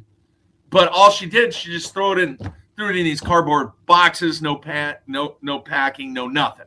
Mm-hmm. All right. And quite honestly, it was just a bunch of junk. It wasn't anything. It might have been value to her, but realistically, it had no value. So we chit chat for a few minutes, and then I tell her, well, you know, we're not going to be able to cover this claim because it was improperly packed, and I'm just not going to be able to pay it. And she went off on me. I mean, off. I said, ma'am, you don't have to cuss at me like that. I'm just being honest with you. And I mean, she was louder than me, if that's possible. So I said, I'm just going to leave. So I turn around and I start walking down the stairs. As I'm walking down the stairs, she pulls out a shotgun and she says, I'm going to find out where you live and I'm going to kill you. And I just kind of turned around and I kept walking and kept walking. She's screaming at the top of her lungs. So I go back to the center and I tell the center what happened. And he's like, man, I told you she was psychotic. So I called my boss and he was like, no. Well, what they ended up doing is she called corporate and complained to corporate about me, how I handled it, and they ended up paying her. Okay. 6 weeks later, I fly to Houston to see a friend of mine, a fraternity brother. And he's dating her? Huh? And he's dating her? No. So we hung out in Houston for a little bit. I fly back. I was living in a condo. As I turned to go to my condo, okay, and I turned another left, I look up and I see water coming out of my condo. Like, what? So I call the cops, okay? And the cops show up and I tell them, I was like, look, I work for UPS. Yeah, a lot of people don't like me because I deny their claims, and at the time, and some people out there have no idea what the white pages are, but I was in the white pages because remember, Frank, back then you had a choice. You could pay not to be in the white pages or you're in the white. I was just like, no, I didn't even think about it. So cop goes into the condo, opens the door, looks around, walks back out, and he goes, you're not going to like what's in there. I said, well, can you take me in there? He's like, yeah. Takes me in there. There is nothing remaining that is usable. Couches were slashed. TVs were busted in. Spray paint on the wall. F.U. M. Jeffries. I had a glass dining room table smashed in. They took all my dishes out of the kitchen, smashed them on the floor, took a razor blade to all my clothes, and turned the water on and let everything flood. Dude, I had nothing. Nothing. That's pretty big hate right there, man. Okay? Nothing. Was it that lady? Who did it? You know who did it? They found out who did it. You know who did it? Doug. Doug did not do it. No, it was the crazy lady in Hugo. Holy cow. Are you shitting me? Yeah. That's when I called my boss up and I'm like, look, dude, you got to get me out of here. All right. Oof. And, a couple months later, I ended up going to the accounting department, and looking at numbers rather than, dude, man, people would scream at me and yell at me, I'm the customer, blah, blah, blah, blah. Now, I didn't take it to the level that some of the people took it with me, but it really kind of solidified. Molded you into the man you are today. I am the customer, right? And I've toned it down greatly compared to the way that it used to be. Oh man, that's good Wow. stuff. I never told you that. No, that's interesting. All right. Yeah. I want to end this year. This was a great show. Thank you for opening your soul and your heart to us like that, Mark. Yeah. Much deeper than I ever thought we would ever see from you. But I do want to end this on some fishing because I have not fished since I caught 5 over 10, including 2 over 11 in Mexico with my best 5 going 53 3/4 pounds. Frank has not fished recently because he literally has nowhere to fish. However, there is someone on this panel who has boxed a 20-pound limit of smallmouth and caught over 20, cranking and on an underspin recently. And I would like to hear Frank's take on some of the conditions and tactics that Mark has employed recently to catch some damn nice smallmouth. Yeah. So you're going to armchair quarterback me, Frank. Uh-oh. All right. Now, Friday, the day after Christmas, me and my fishing buddy, Jack Poor, who I've known for 40 years, we decided we're going to go to Texoma. And Matt cracked me up when I talked to him earlier this week. He's like, dude, you got all kinds of lakes around you, and you end up going to Texoma all the time. That's because we just love that lake, because there's smallmouth, largemouth, Kentucky, and stripers. It just seems like every time we go down there, we have a blast just fishing. Now, this is no scoping. This is just 2 old dudes that have been lifelong friends going out there and having a good time getting old school. So there's 4 areas on the lake that typically we focus on, and we always do the same milk run. It doesn't matter what time of the year it is. But when I put the boat in the water and I looked at the water temp after about 15, 20 minutes, let it settle down a little bit, dude, the water temp was 63 degrees, Frank. 63 degrees in December. Yeah, that's not bad, dude. Okay, we expected, and normally when we go fish in December down there, it's in the upper 40s, lower 50s. 63 degrees. So I looked at Jack and I go, all right, let's start this run. So what do you think I start throwing? Top water. Yeah, sun's not up. All right. I'm throwing number 7 out there, and nothing's happening. I'm thinking, man, they should be all over this. And Jack is throwing a red bandit crankbait. All right. Okay. And it's all rock. The lake is low. It's all rock, big rock, small rock. Yeah, I'm familiar with it. To pea gravel, all that kind of stuff. And the first area that we hit, man, they were just railing that crankbait. I mean, railing it. But when I started throwing it, what I noticed, and we started catching them, it was always off of when the bait made contact with the rock. In other words, you can where it broke free. Yeah. Where it bumps off that rock, that's where they would hit it. Now, were you, after the last bump of the rock, were you losing bottom contact? So were you bringing it over a ledge? No. Or were they were just it was just gradual sloping rock. Okay, so they were just reactionary biting because of the deflection. How were they hooked, Mark? Were they inside the mouth? Were they outside the mouth? Were they? No, they were eating it. They were really? eating it. I mean, it wasn't like they had it snagged on the side of their mouth, or there was one that chunked the whole thing inside. And there were probably, I don't know, 50-60% of the fish that we had to use the pliers to get them off. I mean, they were freaking munching. Frank, how much does that screw up a fish's year when they're doing what they should have been doing in October, and it should be 45-degree water, and they should be pelagic offshore in the river channels on the swings, deep, chasing bait, but they're still up in 60-something. Will that mess up? Like what? No, because the bass behaves predicated on what his environment's giving him. Okay, so why weren't they starting to make beds then? Well, because they're probably not developed eggs or anything yet. Oh, that's a fair point. But like it goes back to when we did this. It's nice smallmouth. There's one right there. That's Jack. Yeah, those are good, dude. Jack looks like a man of immense patience. All right, Frank, what are you dealing with? It goes back to when we did this graph That's upside down.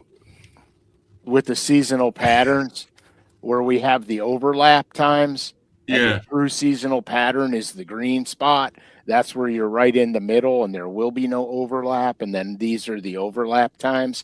So it's the same thing, because remember when we talked about the seasonal patterns, you're going to have that transitional period between them. And so what that does, all that did was extend that red shaded line out. So they'll go back, they'll get into the true winter pattern once the temperature gets where it's supposed to be. And so all that does is extend it out. The fact that they were aggressively smashing on those crankbaits and stuff, it's very typical what you would find during that transitional period in that water temperature, where it may have occurred, where that bite might have occurred 3 weeks earlier. It's just occurring when, in Christmas time when you went there, because that's where the environment is at that point in time. Yeah. Because it's transitioning. It doesn't affect the fish too much. You guys you rarely get ice where you're at. You do get Texoma doesn't ice. Yeah. You rarely get ice. Like with us, when we get ice and it freezes, as soon as the ice is melting, those bass are already near their spawning areas. So they transition under the ice. And so, so you guys will experience those transitional times. Sometimes it'll be longer, sometimes it'll be shorter. Just depends on what your weather's giving you and for how long your weather's doing it. It was crazy, Frank, because one, I was like, let's see if this water temp is right. And there were quite a few people on the lake that day, and I actually asked some other people in the boat. I go, what do you show your water temp is? 61, 62, 63. I would just think these fish are just freaking out because it's not cold. No, because their environment was gradually decreasing in water temp. It wasn't a massive, change in water temp. It was gradually decreasing. So the bass, it's normal. It's business as normal to them. It's just taken longer to get there. So is it a good thing or a bad thing when, like here in the South, when it gets so cold that you end up having a shad kill? Like I cannot see having a shad kill this year. So not having that shad kill, it's got to help the fishing, does it not? Well, yes and no. I mean, the shad kills are very normal. It happens up here all the time. Gizzard shad are a little more tolerant. Threadfin shad are less tolerant. So if they get a super decrease in water temperature fast in the late fall, early winter, you'll have a massive shad die-off. If it's a gradual thing, the shad can acclimate a little bit better, but there's certain water temperature ranges threadfin have a hard time managing. Will this not create a shad kill down there? We had temperatures 62, 63 degree water, and now it's lows in the 20s, highs in the 30s. It went directly from 70s to 30s. I mean, that water is rapidly going to decrease. Is that not going to? That's a lot of water, Matt. Yeah, it will. It will. I mean, it depends how fast it happens. The faster the water temperature drops. The fact that there's no rain really slows the water temperature decline, because the shad kills that typically happen in the spring on the Ozark lakes, a lot of rock involved and a lot of it'll get warm. The shad will come up, and then that cold rain, sleet, snow in early March will rip into the lake. And I would assume that current and ice cold water going into rock with it all going in is like putting ice cubes in a glass of room temperature water, right? As opposed to just. Yeah. So the shad die-offs are normal. They always happen. It's just part of nature. Okay. It doesn't do much of anything to the bass fishing, really. You could, when you see the shad dying, they kind of flutter. They're kind of weird the way they move. Confetti. And then, yeah, and then they float down, and then they flutter and float down. Easy feeding opportunities for bass. It's the time they don't have to expend any energy at all to get them because they're dying basically. Yeah. So the only thing it could possibly make fishing a little stingy because they have so much natural food source that's so readily available to them. What I've noticed up here is, especially on the Great Lakes, because we have massive migrations of bait fish into the estuaries and marinas and stuff, when they die off, you'll literally have a foot of dead fish on the bottom. Jeez. And Wow. that creates other issues with the decaying flesh matter and depletion of oxygen, et cetera, et cetera. Hey, Frank, I'm going to tell you this. One of the coolest things about Friday that took place is it was old school patterning. In other words, when we were obviously very knowledgeable of that lake, but when we would go to areas that had the similar characteristics with the rock and the depth, dude, we would whack them. And when we tried fishing other areas, we never got bit. So it was a true day of, all right, here, let's go hit these boulders, the bigger boulders that have transition to smaller rocks and stay in 10 to 15 foot of water.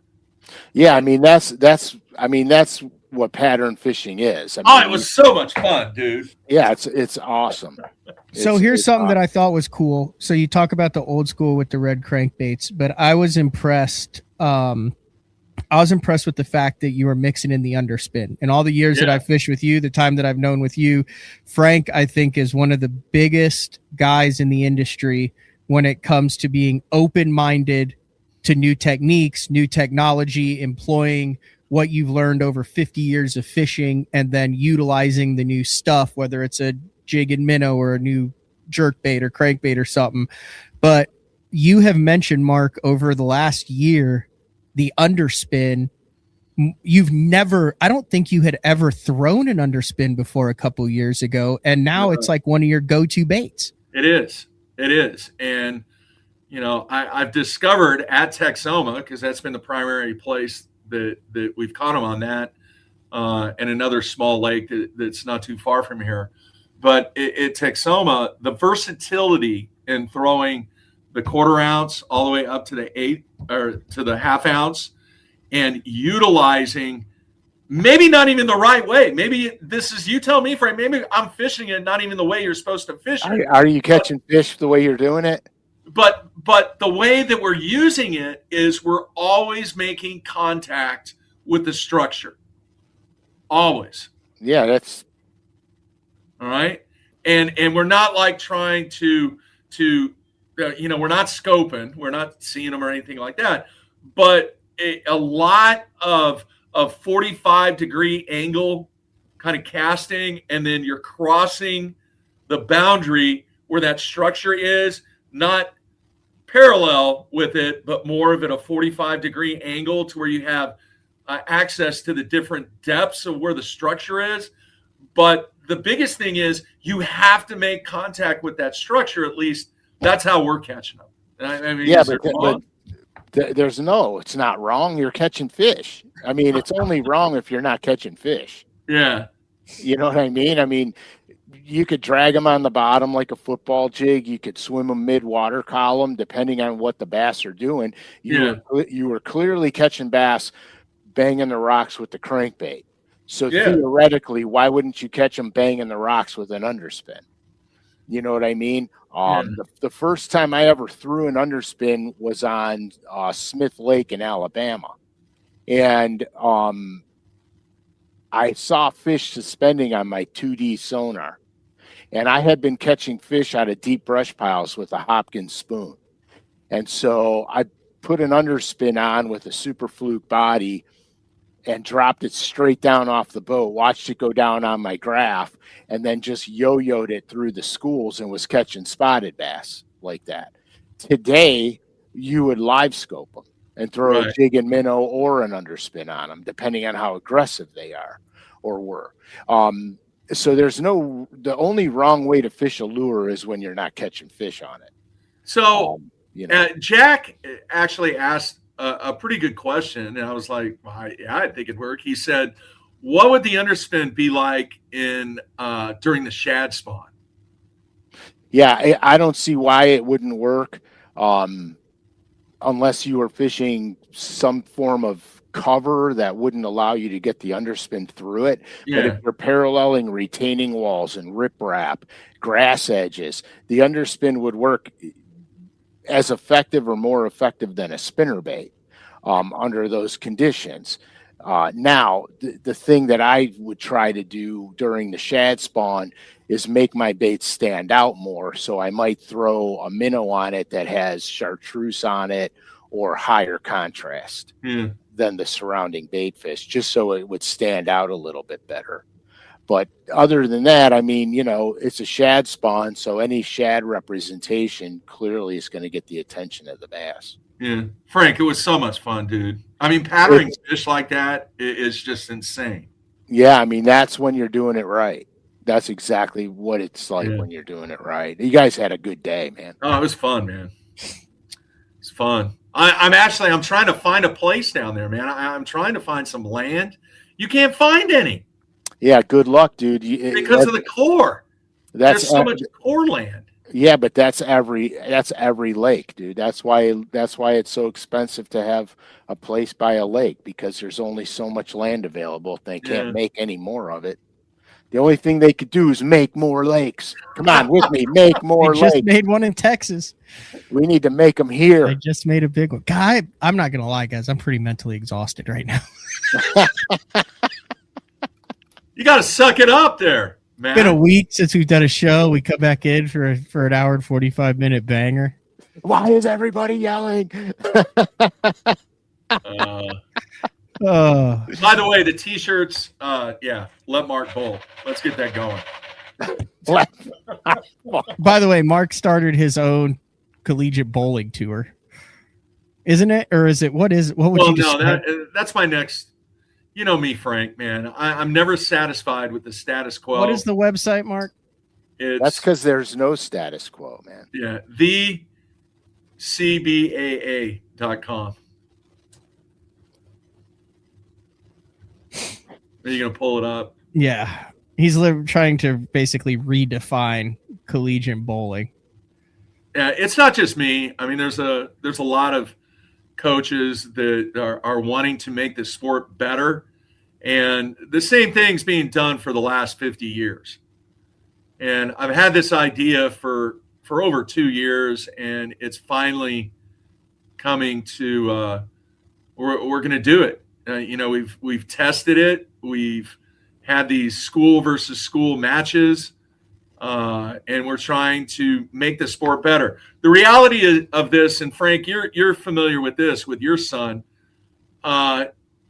Collegiate bowling, yes, there's scholarship money available out there, but the ability for the student athlete to get that student athlete experience is very limited, while tuition on a typical private universities around $40,000 to $45,000 a year. Yeah, they might get $20,000 in scholarship money, but every single year they still have to pay $20,000 to $25,000 out of their pocket. And then the way that the current format is, you may have a pretty decent player that may get 1 or 2 games in an entire tournament, the way that the current format is. So it is a advancement in format. It is a school versus school format. It is conference play. It's also revenue sharing amongst the teams to take advantage of giving all parties involved a much more clear, concise way for competition. And at the same time, schools have the revenue share opportunity. They're also going to save a ton of money in expenses, and programs are going to be able to utilize up to 20 players in each match that takes place in the new 3-period format. So I've done 2 interviews already. The feedback has been enormous. 2 weeks ago in Las Vegas, I got bombarded by other coaches. So we'll see. There's that's good. 190 to 200 college programs out there. Our goal the first year is to get 16 to 24 teams to be a part of this. Now, the cool thing is they have a choice. They can still do what the current college system is and do this system at the same time. So am I looking these things that I'm looking at? Yeah. Where this is where everyone's standing, where the mouse is shaking. Well, this is where the pins are over here. No, the bottom is the beginning of the lane. Right down here. The beginning of the lane. Yeah. So the dark blue. So this is like how the oil is laid down on the lane. Yes. So basically, to put it into fishing terms, each one of these different oil patterns is cold, muddy water, summertime, windy. So what I'm saying is a good bowler can come in, know the oil pattern, and your ball's going to react differently based on the oil pattern, just like you can't just go throw a Bandit 200 12 months out of the year in the exact same places. You have to be versatile. So the oil patterns, there are some guys who like different oil patterns. So that's what so you go in knowing like this is the oil pattern, and you kind of based on how your ball is going to react to it. Yeah. The only thing that's not shown, and some centers have it available, others do not, is there's actually topography of each lane that shows the wear and tear. Ooh. Yeah, that's the podcast that we're going to launch on January 6th. It's called Pins on Campus. Stay out of the fishing space. There's enough podcasts on fishing, Mark. There's not a single. Yeah, but there's only one number one. There is, and we've got the metal to prove it. No, fishing obviously is not part of that. So that's my next adventure. This is kind of going to be my legacy. Hopefully a lot of people understand what Matt and I did in the early stages of the Bass Zone and BTL really changed the path of how bass fishing is modernized from a journalistic perspective.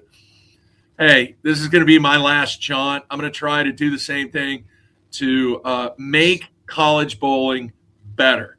All right, it's not about growing the sport. As Matt is well aware, I hated that term. You got to take what you got and you got to make it better. And I agree. I agree with that. By what I am trying to accomplish, not just me, but the group of coaches that really want to see this happen. It's making college bowling better for all parties involved: the bowlers, the schools, the sport itself, and the fans. We did this format. We've already done it 3 times, and when we had it at home, at our home center, I brought in bleachers. The bleachers were packed. The center was absolutely jam-packed. It was like a true home game and a home competition. And I'm not flying solo on this gig. Everybody that is involved with it truly believes that this is going to be better for the sport and make the game better. All right, Frank, I got one more question for you, dude. The Cleveland, man, they looked pretty good last night against San Antonio. Yeah, man. Well, here's a statistic. Okay, that's the first time that our starting 4, they've only played 63 minutes together since the beginning of the season because of injuries. Wow. So you think about that. You think about Mobley, Allen, Garland, and Mitchell. Yeah. Those 4 on the court have literally only played 63 minutes since the season started. Wait, did you just name all the starters off the top of your head? Yeah. Yeah, well, those are That's all pretty impressive. Yeah, and Mitchell only had 10 points against San Antonio too. Yeah, but freaking Allen had, what do you have, 28 points? Yeah. And like a dozen rebounds. Yeah. Hey, I'm going to bring this. The only reason I'm bringing this up is I went to the Thunder game, all right, on Sunday, and they were playing Philadelphia. And I'm going to throw a fishing reference into this and kind of circle it back around. But when I go to these games, Frank, I am amazed and entertained by what takes place on the benches. Oh, it's fun. Yeah. During timeouts. Now, Joel Embiid did not play. He was in street clothes. Here's a dude that's making what, 15 million, 20 million, something like that. I don't know how. I mean, it was a ridiculous amount of money. He was rarely engaged in what was taking place. Okay. And then Andre Drummond, didn't Andre Drummond used to play at Cleveland? Did he do a stint at Cleveland? Yeah, I think for a small minute. This dude is making $5 million a year. All right. And he probably had 15 minutes, maybe 12 minutes played, touched the ball 3 times, and never, not a single time, did he pay attention to what was going on in the huddle. Nothing. No, see, that's crazy. You look at Cleveland bench, everybody's involved in the game. Yeah. They're all jumping up and down, screaming, doing their thing, man. I don't want to turn this into a basketball episode, but I very rarely miss a game. I know. And so, you know, they're all involved. They all have skin in the game. Tyson is probably the standout player. Well, I can't say just Tyson because, I mean, Porter's crazy good too for a small guy. That kid could jump like. All right, we got to cut it off right there. People are going to get pissed at us. Yeah, yeah. All right, but I want to make this comparison real quick. The value for me as a fan was watching all the other stuff that goes on that people just don't see unless you're there at the game. I'm just saying we're working on getting some dates for Frank to be here. On February 22nd, the Cavs play the Thunder at noon in Oklahoma City. I need to pull some strings on that and make that happen, Frank. All right. The point that I was going to make is in the fishing world and in the bowling world and a lot of the stuff that's going on from a sports entertainment standpoint is the value in stuff that takes place outside of the mainstream of what's taking place, I think from a fan perspective is more intriguing sometimes than what is actually taking place. Does fishing, does bowling, do all these sports do a good job at showing so much of what's taking place away from what's going on? Now, I'm kind of going off the rails here, but what I want your thought on, Frank and Matt, is are we at a point where all the content in fishing is becoming redundant, repetitive, not engaging, and non-informing to the point where everybody knows what the outcome is? You see what I'm saying? Yeah, I do. But here's the thing with content. Here's the thing. If you talk from your experiences, okay, like I only talk about what I experience. I don't talk about what somebody tells me that they experienced. I only talk about my experiences. That gives me the ability to relay content in a much different manner. If you watch somebody that just regurgitates what somebody else did, it's like fishing somebody else's spot. You're going there because somebody told you. You don't really know why the fish are going to be there. You don't know where they're going to go when they leave there, and you don't know where they are before they get there. You only know one thing. So people that regurgitate content that they heard about, they're not knowledgeable enough to give you the ends to the middle. They can only give you, hey, it's raining, throw a spinnerbait. Hey, the pressure system's low, throw a fast moving bait. They don't know why. They don't know what happens before that, during that, after that. And so as a viewer, as an angler who wants knowledge, because it's like Matt said earlier, when the new technology came out, I had to gravitate towards it because it was new technology. I wanted to learn about it. I wanted to know about it. And I wanted to talk intelligently about it. So the only way I could do that is by doing it myself. Mm-hmm. I could have read and looked at other people's YouTube videos and said, oh, yeah, live scoping, set your unit up like this. do that, but you don't learn anything. Yeah. By me doing it by myself, I learned by crappie fishing, because Matt took me crappie fishing first. Yeah. By crappie fishing, that bass will use the depth below them and crappie will use the depth below them like structure. If they want 50 feet of water underneath them, that's where you got to be. Your boat has to have 50 feet of water underneath it. I would have never known that had I not done that. Yeah. You see what I mean? Yeah. That's why I think content today, here's what's happening in the content world. Guys are starting to sniff out the BS, and they're going away from it, because I watch some content creators myself, and in 30 seconds I'm off, because it's crap. It's not, it's just crap. And so I'm off.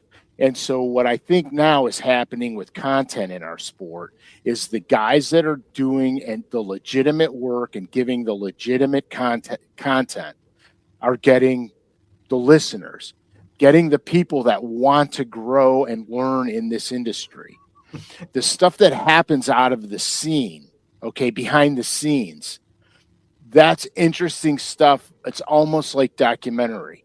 Yeah. What goes on more than what goes on behind the scenes. My curiosity is, what does that guy do to prepare? How much time is that guy really spending on the water? Because that tells me that, because I always said this, I wasn't the smartest angler in the room. So I had to put twice as much effort on the water. Yeah. I had to constantly be on the water, constantly be learning, constantly be experimenting. All right. So I put in twice the amount of water time that most of the other guys did. Plus, I never got information. Yeah. So I had to learn it for myself. And back in the day, all right, we didn't have any of this going on now. Yeah. We had to wait a month for a magazine to come out just to find out what was going on. So everything we did was by trial and error. That stuff to me is more interesting than, because like here, look, I don't really give a shit what goes on behind the tournament scene. That's not important to me in catching. But that's fish. part of the entertainment, though, Frank. It's totally part of the entertainment. But like I said, that's more documentary-ish. Okay. I only care about learning more to catch more. That's my only focus. Is all I want to do is go catch fish, and I want to be able to do it in any condition, anytime, anywhere. Yeah. And so that's where my focus is.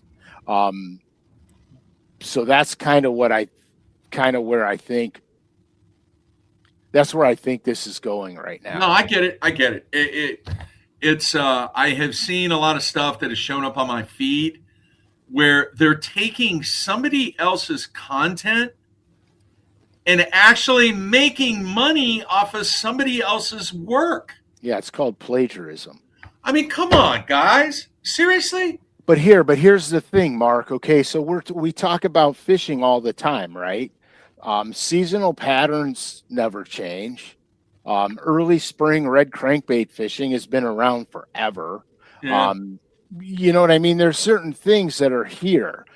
But it's the why. Why are those fish going there and when? That's what you need to know. Yeah. You already know what to throw.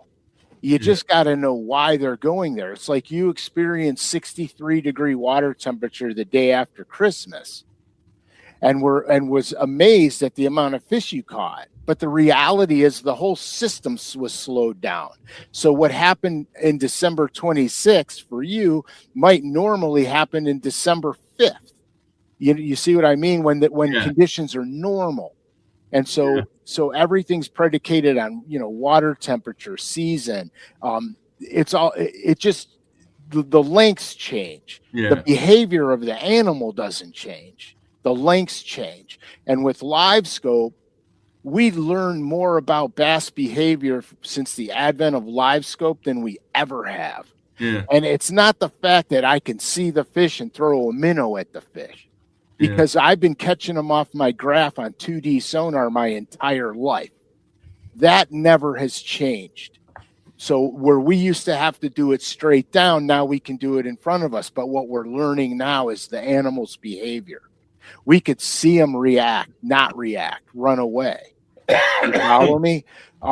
We learn now that we always knew there were pelagic chasers, but we can never find them because you couldn't stay on them with 2D sonar. Yeah. And now with live scope, you could stay on them out there. You could find them and stay on them out there. It's not like, and so we have this new tool that opens up this entire new learning adventure. I don't just mean throwing a minnow on them and catching them on live scope. I mean seeing how they behave, understanding that when they're in that transition, for example, when a high pressure system comes in, those bass go to the bottom. They relate to structure. If they're standing timber, they suck right into those trees. You know what I mean? If they're shallow, they go right into the bushes, into the blowdowns, and you got to flip for them. It's that kind of stuff that excites me about forward-facing sonar, because we're learning way more about the animal. Who would have thought we went from Joel Embiid to forward-facing sonar, Frank? I know, but I'm just been locked in this house under ice conditions for too long. I need to get out. Hey, somebody asked the question, what was it, about whether or not I had live scope? Do you see that one? Yeah, I said, honestly, Mark, you have live scope, or are you on the Randy train? No, one of my goals for 2026 is to learn how to use it. I mean, I have one. Are you on the Randy train, Mark? No, I'm not on anybody's train. Do you have it, and is it hooked up? It is hooked up. I've tried to use it a couple of times, but that was like you trying to pick up a 10-pin, Frank. If Randy Blockett heard that and called you and tried to talk you out of using live scope, what would your response be? What was that? If Randy Blockett heard that you put live scope on your boat and called you up and tried to talk you out of taking it off your boat, what would your response be? I say we all have a choice. Yeah, we do. I just look, like I said, all I want to do is catch fish. All I want to do is learn more about it. Yeah. And I will not shy away from. I just want to learn how to use it. I mean, so here, look, get it set up properly. Get all your settings set up properly. Yeah. Go out with it and structure fish with it. I'm going to take him out with it. I mean, he's been out with it, but he's just he's been a non-active participant. I mean, he's watched me catch a freaking almost 9-pounder on it. Look, chasing floaters, the first time you use it is almost impossible because you won't find them. Okay. Structure fish with it. Like if you had your live scope on when you guys were throwing those crankbaits, you would literally see your crankbait deflect off the rock. You would literally see the bass get it. Structure fish with it. You'll see the boulders, you'll see the stumps, you'll see the trees, you'll see everything. You'll see grass lines, you'll see everything. Learn how to use it that way. So when you make a cast and you want to hit a stump and you make the cast, get to the point where you could hit the stump on your first or second cast. That's going to get your mental distance in place. That's going to say, 80 feet is not that far of a cast. 70 feet is way not that far of a cast, and 45 feet is a little pitch. And to get your distance judgment going, use it in bass boats. That's 2 bass boats away from me. That's 3 bass boats away from me. And get it down to that before you start trying to chase fish, and then run after crappies. Go catch crappies for a while. That'll give you the ability to see the bait, see the fish react. Once you do that, you are going to transition to the bass remarkably fast. That's my advice. And I'm not a perfect live scope guy. I'm still learning.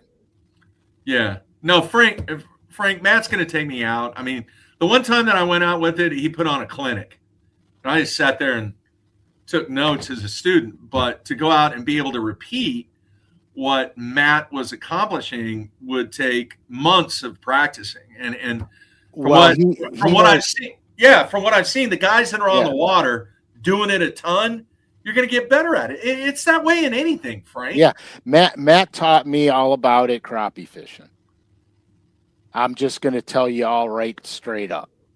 He took me out. He showed me what he was doing. He showed me how to do it. Yeah.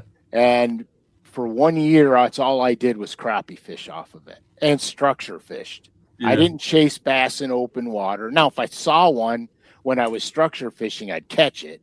If I saw one suspending, I'd catch it. But I wasn't actively looking for them. Now I'm actively looking for them, and I'm finding them. Yeah. That I would have never been able to do that, turning the machine on and just going fishing, because I didn't have an understanding of it. Those guys that say all you do is turn the unit on and go catch fish, they're full of crap. You still have to know where the animal is. You still have to know where they're going to be at what time of year to catch them. So the guys, I'm not going to call Randy out, but the guys like him and some of my pro buddies that hate live scope, that think you just turn the machine on and go catch them, they're crazy. You have to know where those animals are going to be at what time of year and where. Yeah. It's no different than patterning them on 45-degree rocky banks with a crankbait. You still got to know where they're going to be. And here, look, if I will tell you, it's almost easier to pattern fish conventionally than it is to find them scoping. Because think about how much open water there is. It's endless. And think about structure, points, river channel ledges. You could see it on a map. You could follow it. It's concrete. It's there. Open water, it's here today, gone tomorrow. So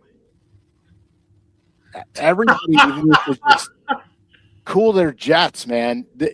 This is all about learning how to catch fish. That's all I wanted to do. That's all I want to look. I'm not going to tournament fish. I'm not obviously supporting my financial situation based upon catching One thing fish. you want to do competitively is bowl. At But what I'm saying is Tuesday nights. The experience, very funny, Matt. The experience that Jack and I had on Friday, just going out and truly patterning fish, was amazing. Yeah, right? but at the same time, Frank, Did you have your live scope on when you were doing that? No. Well, see that. That's an old man move, Mark. No, but hang on. Let me finish. What I'm saying is there is nothing wrong, and me personally, as somebody that loves to fish, there's nothing wrong with doing that. Now, at the same time, if we are specifically going to flip the switch when I learn how to use it, then what does that do? That just gives me another way to experience. You're missing the whole point, Mark. You're missing the point. You completely missed the point that Frank was trying to make. How did I miss the point? Because if you had your unit on, you would see the rocks, you would see the transitional zones, you would see the bigger rocks versus the smaller rocks. Okay, I get that. You would learn. You're and getting you'd a still visual. be going down the bank throwing your red crankbait. You're not scoping. You're just using it like 2D sonar. You would be able to do what you're doing. Instead of catching 29, you might have caught 39 because you'd have been like, oh, there's a big rock that's out here. You don't even see a fish on it, but I'm going to make a cast that's a little bit off the bank because 40 feet in front of me is a bigger boulder. You'd have been, there's nothing else around it. Boom, you bounce it off of it. Maybe a 5-pound smallmouth gets it. So you're basically just enhancing. Giving you more access to information. It's giving you more information. Success. You're enhancing you're enhancing, but you're not live scoping. You're not. Right. Your head's not down. You're still doing the exact same thing. You're just using it to be more aware of the environment around you and increase your catch ratio. Like most of the time when I'm cranking with it, I'm not watching it every single time. The only time I watch it every single time is if I'm trying to particularly hit a piece of offshore cover with it, a rock, a brush pile, anything. If I'm going down the bank, I'm going, oh, there's a rock pile that's 10 feet off the bank further than it was the rest of the time. So instead of casting 45, I'm going to cast directly in front of the boat because I know that rock comes out. Correct. Something that I never would have known to where Correct. my boat doesn't go over the fish. It allows my bait to present it there. You're still laughing. You're still doing the same thing. I would not, if someone asked me, were you live scoping? No. But was I using live scope to gain more information, to put my bait in a higher percentage area? Absolutely. Okay. 100%. No, I agree. I agree. And dude, you can get like that within 5 trips, within 3 trips. You literally could get in the boat with me and we could go down the bank and I could see it. And as long as your stuff is dialed in and it's working, I mean, that doesn't take rocket science to do it. That just takes a little bit of wherewithal and understanding of how fish position on cover and structure. All right, book it, because that is my goal for 2026 is to learn how to do that. Every time you get in your boat, turn that thing on. Whether you're using it or not, turn it on. And when you're going down the bank chucking a crankbait, watch it. Mm-hmm. And here's something crazy too. When you're throwing your spook around, top water, turn it on because you'll see the fish going up to get the spook. It's the coolest thing ever. It's sweet. And as much as you like sight fishing, you'll like scoping, Mark. Okay. You will, Mark. You'll see them coming up for it. Okay. And you're not scoping them. You're just, it's on, it's a graph and you're looking at it. You know what I mean? Yeah. It's amazing. The stuff that I learned from this about their behavior is mind blowing. Like if you see them come up, you could see them come up at your top water if they're going to eat it and they turn away from it. Right. Yeah. You have to change the cadence on it and see if they need it to go faster or slower or what to make them commit to it. Without using that unit on, you don't even know one's dogging it down there. And then it turns away and you just don't think there was a fish. Dude, the wildest thing in Mexico at Bacharach was you could cast a 1/2 ounce underspin with a 4/8 Kitech on it. You can cast it up to the bank. You could let it hit the bottom and you could just start going like this and keeping it down, probably like you were. And I would say you could catch 7 or 8 an hour. You catch one about every 10 minutes, which is pretty damn good, right? That's pretty good. Yeah. If you followed that thing back with scope, you would realize that on 90% of the casts, you have a fish between 3 and 9 pounds that comes off the bottom, got behind that thing, tracked it, and then as you started to bring it up, just kept swimming. Sometimes you'd have 5 or 6 that were following it. It was every damn cast.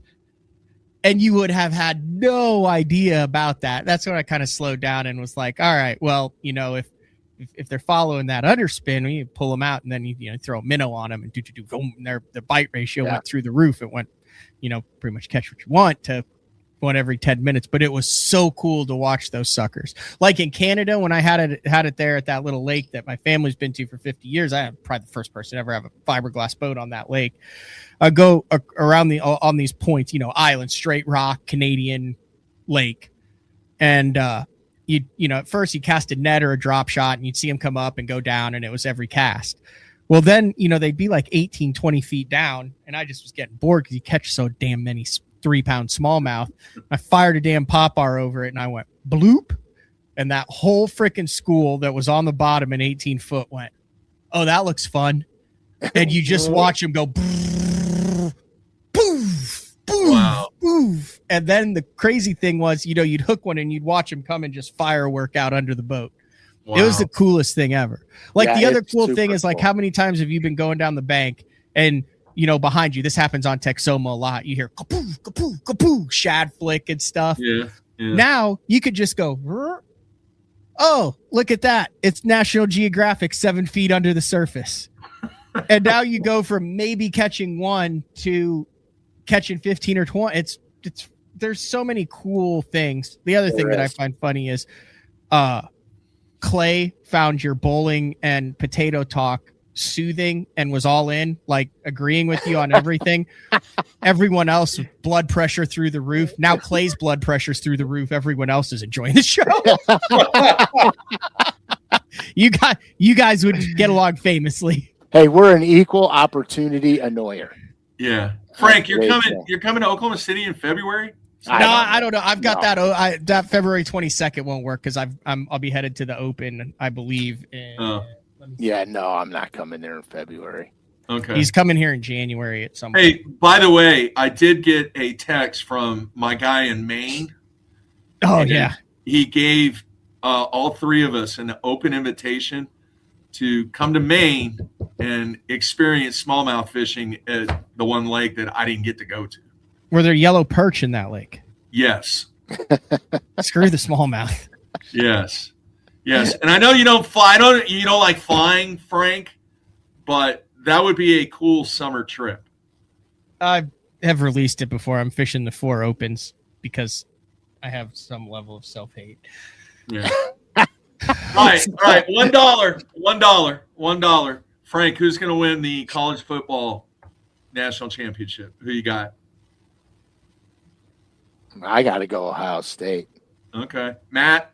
Georgia. All right. I am going underdog. And I don't like I like Texas Tech. I really do. That's not a bad pick. I like Texas My question Tech. is, I think that they have been off for so long and they've had a little bit of rusty games in the past. Yeah. Okay. Frank, man, great catching up with you, dude. Absolutely. Okay, so I wrote it down. Matt's got Georgia. Yeah. You got Texas Tech. Let's put a baked potato on it. I want a salad. Oh, bringing back some good memories there. I want a salad. Wait, who put that Notre Dame shit up there? Let me see that. He said Notre Dame. Oh, wait. My Hey, did wife, you see they're not going to play? Notre Dame is not going to play USC anymore. I went. My wife's a My wife went to Notre Dame, so we have So we watch both Ohio State and Notre Dame, and my favorite is when when Ohio State plays Notre Dame, because I just tell my wife, just get another bottle of wine out. You're going to need it. House divided. Thanks, Mark. All right, Matt. Thank you. Hey, I will we're say gonna try and this. go next week. Yeah, we're going to go next week. I will say this. Little teaser for 2026. Every 2 months in 2026, Mark Jeffries will be on BTL for a throwback Bass Zone show where we will be diving into the archives from 2006 to 2012 and reliving some of the best Elite Series tournaments that Mark Jeffries covered on that. And bloopers.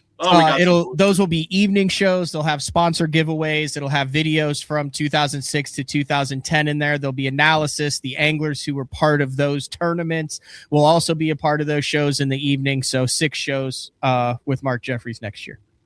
Oh, All right, that's cool. Hey, you guys have a safe New Year, man. You too, my See you, friend. Mark. Thank you All for right, buddy. opening your heart and soul to us. All right, see you guys. See Hey, ya.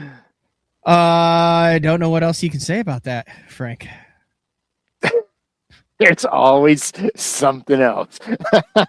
I knew there had to be more to that story. There's, of course, dude. You don't just get there was. arbitrarily banned from the community bowling center unless there's a little bit of a backstory to it. Still, I don't feel like it's warranted. I don't think it's warranted either because, you go to places like that, you go to bars, there's always some scuttlebutt eventually, sometime, somewhere that breaks out. And it's part of He's passionate. That's one of the things you can't. I'd rather deal with someone who is passionate than someone who is emotionless. Yeah, I agree. 100%. I agree. I'm just, I ordered a bunch of Powell rods. They came in literally like Christmas Eve. I got them. And I got 3 more cranking sticks. I got 3 more utilities. And I'm switched them all over. And I'm ready, man. I'm so Dude, excited. I may have to try a couple of those Powell spinning sticks next year. Yeah, I have to use the old Frank Scalish discount code to get my hands on a couple of those. Yeah, they're light as a feather, dude. They're super light. I love it. All right, we'll be back January 8th for the first show of the 2026 season. By then, we will also have dates for when Frank will be live in studio State, live in studio. We're gonna go live at the Sooner Bowling Alley. I've got fresh yellow perch. We've got fresh crappie. I've got some halibut, some walleye, some Kenai River Reds. Ooh. We're going to do it up. I'm going to do the, we've got some Cactus Crunch breading, some new breading from Frenzy Fish Fry. Also, I wanted to do I've been using the straight up like Hooters wing sauce. So you flour them in the Hooters stuff, the fish, and then you fry them like regular, and then you toss them in the Hooters wing sauce. So it literally is the same kind of buffalo Hooters wing flavor that you've come to know and love, except it's on a piece of crappie or perch. Yummy. I ate my last redfish last week. I don't have any more redfish. I still got walleye and crappie though. So I'm jealous that the walleye are so plentiful. Dude, I made a mistake. I should have just went out and got them. I avoided it. I took my wife out towards the end of the year. We got them so fast, dude. I was just trolling Bandit 300s. Yeah, that's what you're saying. You're them, man. Catching the hell out of them. Yeah, I'm an idiot. I'm going to have to do a little more of that this year. I found it's a lot easier to keep fish. Like Court's parents last year got me the fillet cleaning table, and then I've got it next to where the faucet is, and then I've got the Bubba wireless fillet. And like just a little bit of back end work makes it a lot easier when you come home to just zoop, zoop, zoop, zoop, zoop, and you're done, instead of, we got to set this up and we got to do that, and it's too cold to do this and all that. Like the more set up you are at it, I got a couple 5-gallon buckets that are specifically for that. So like you can just zoop, zoop, zoop, zoop. I mean, knock them out. I also don't take a lot at one time home. Yeah. Because I don't want to clean fish for 3 hours. See, I'm the opposite with the 37. I would rather keep 37 once than 6 or 7 5 times. Yeah, so I usually will go out, I'll catch 10 and bring them home. And I go, okay, 10's good.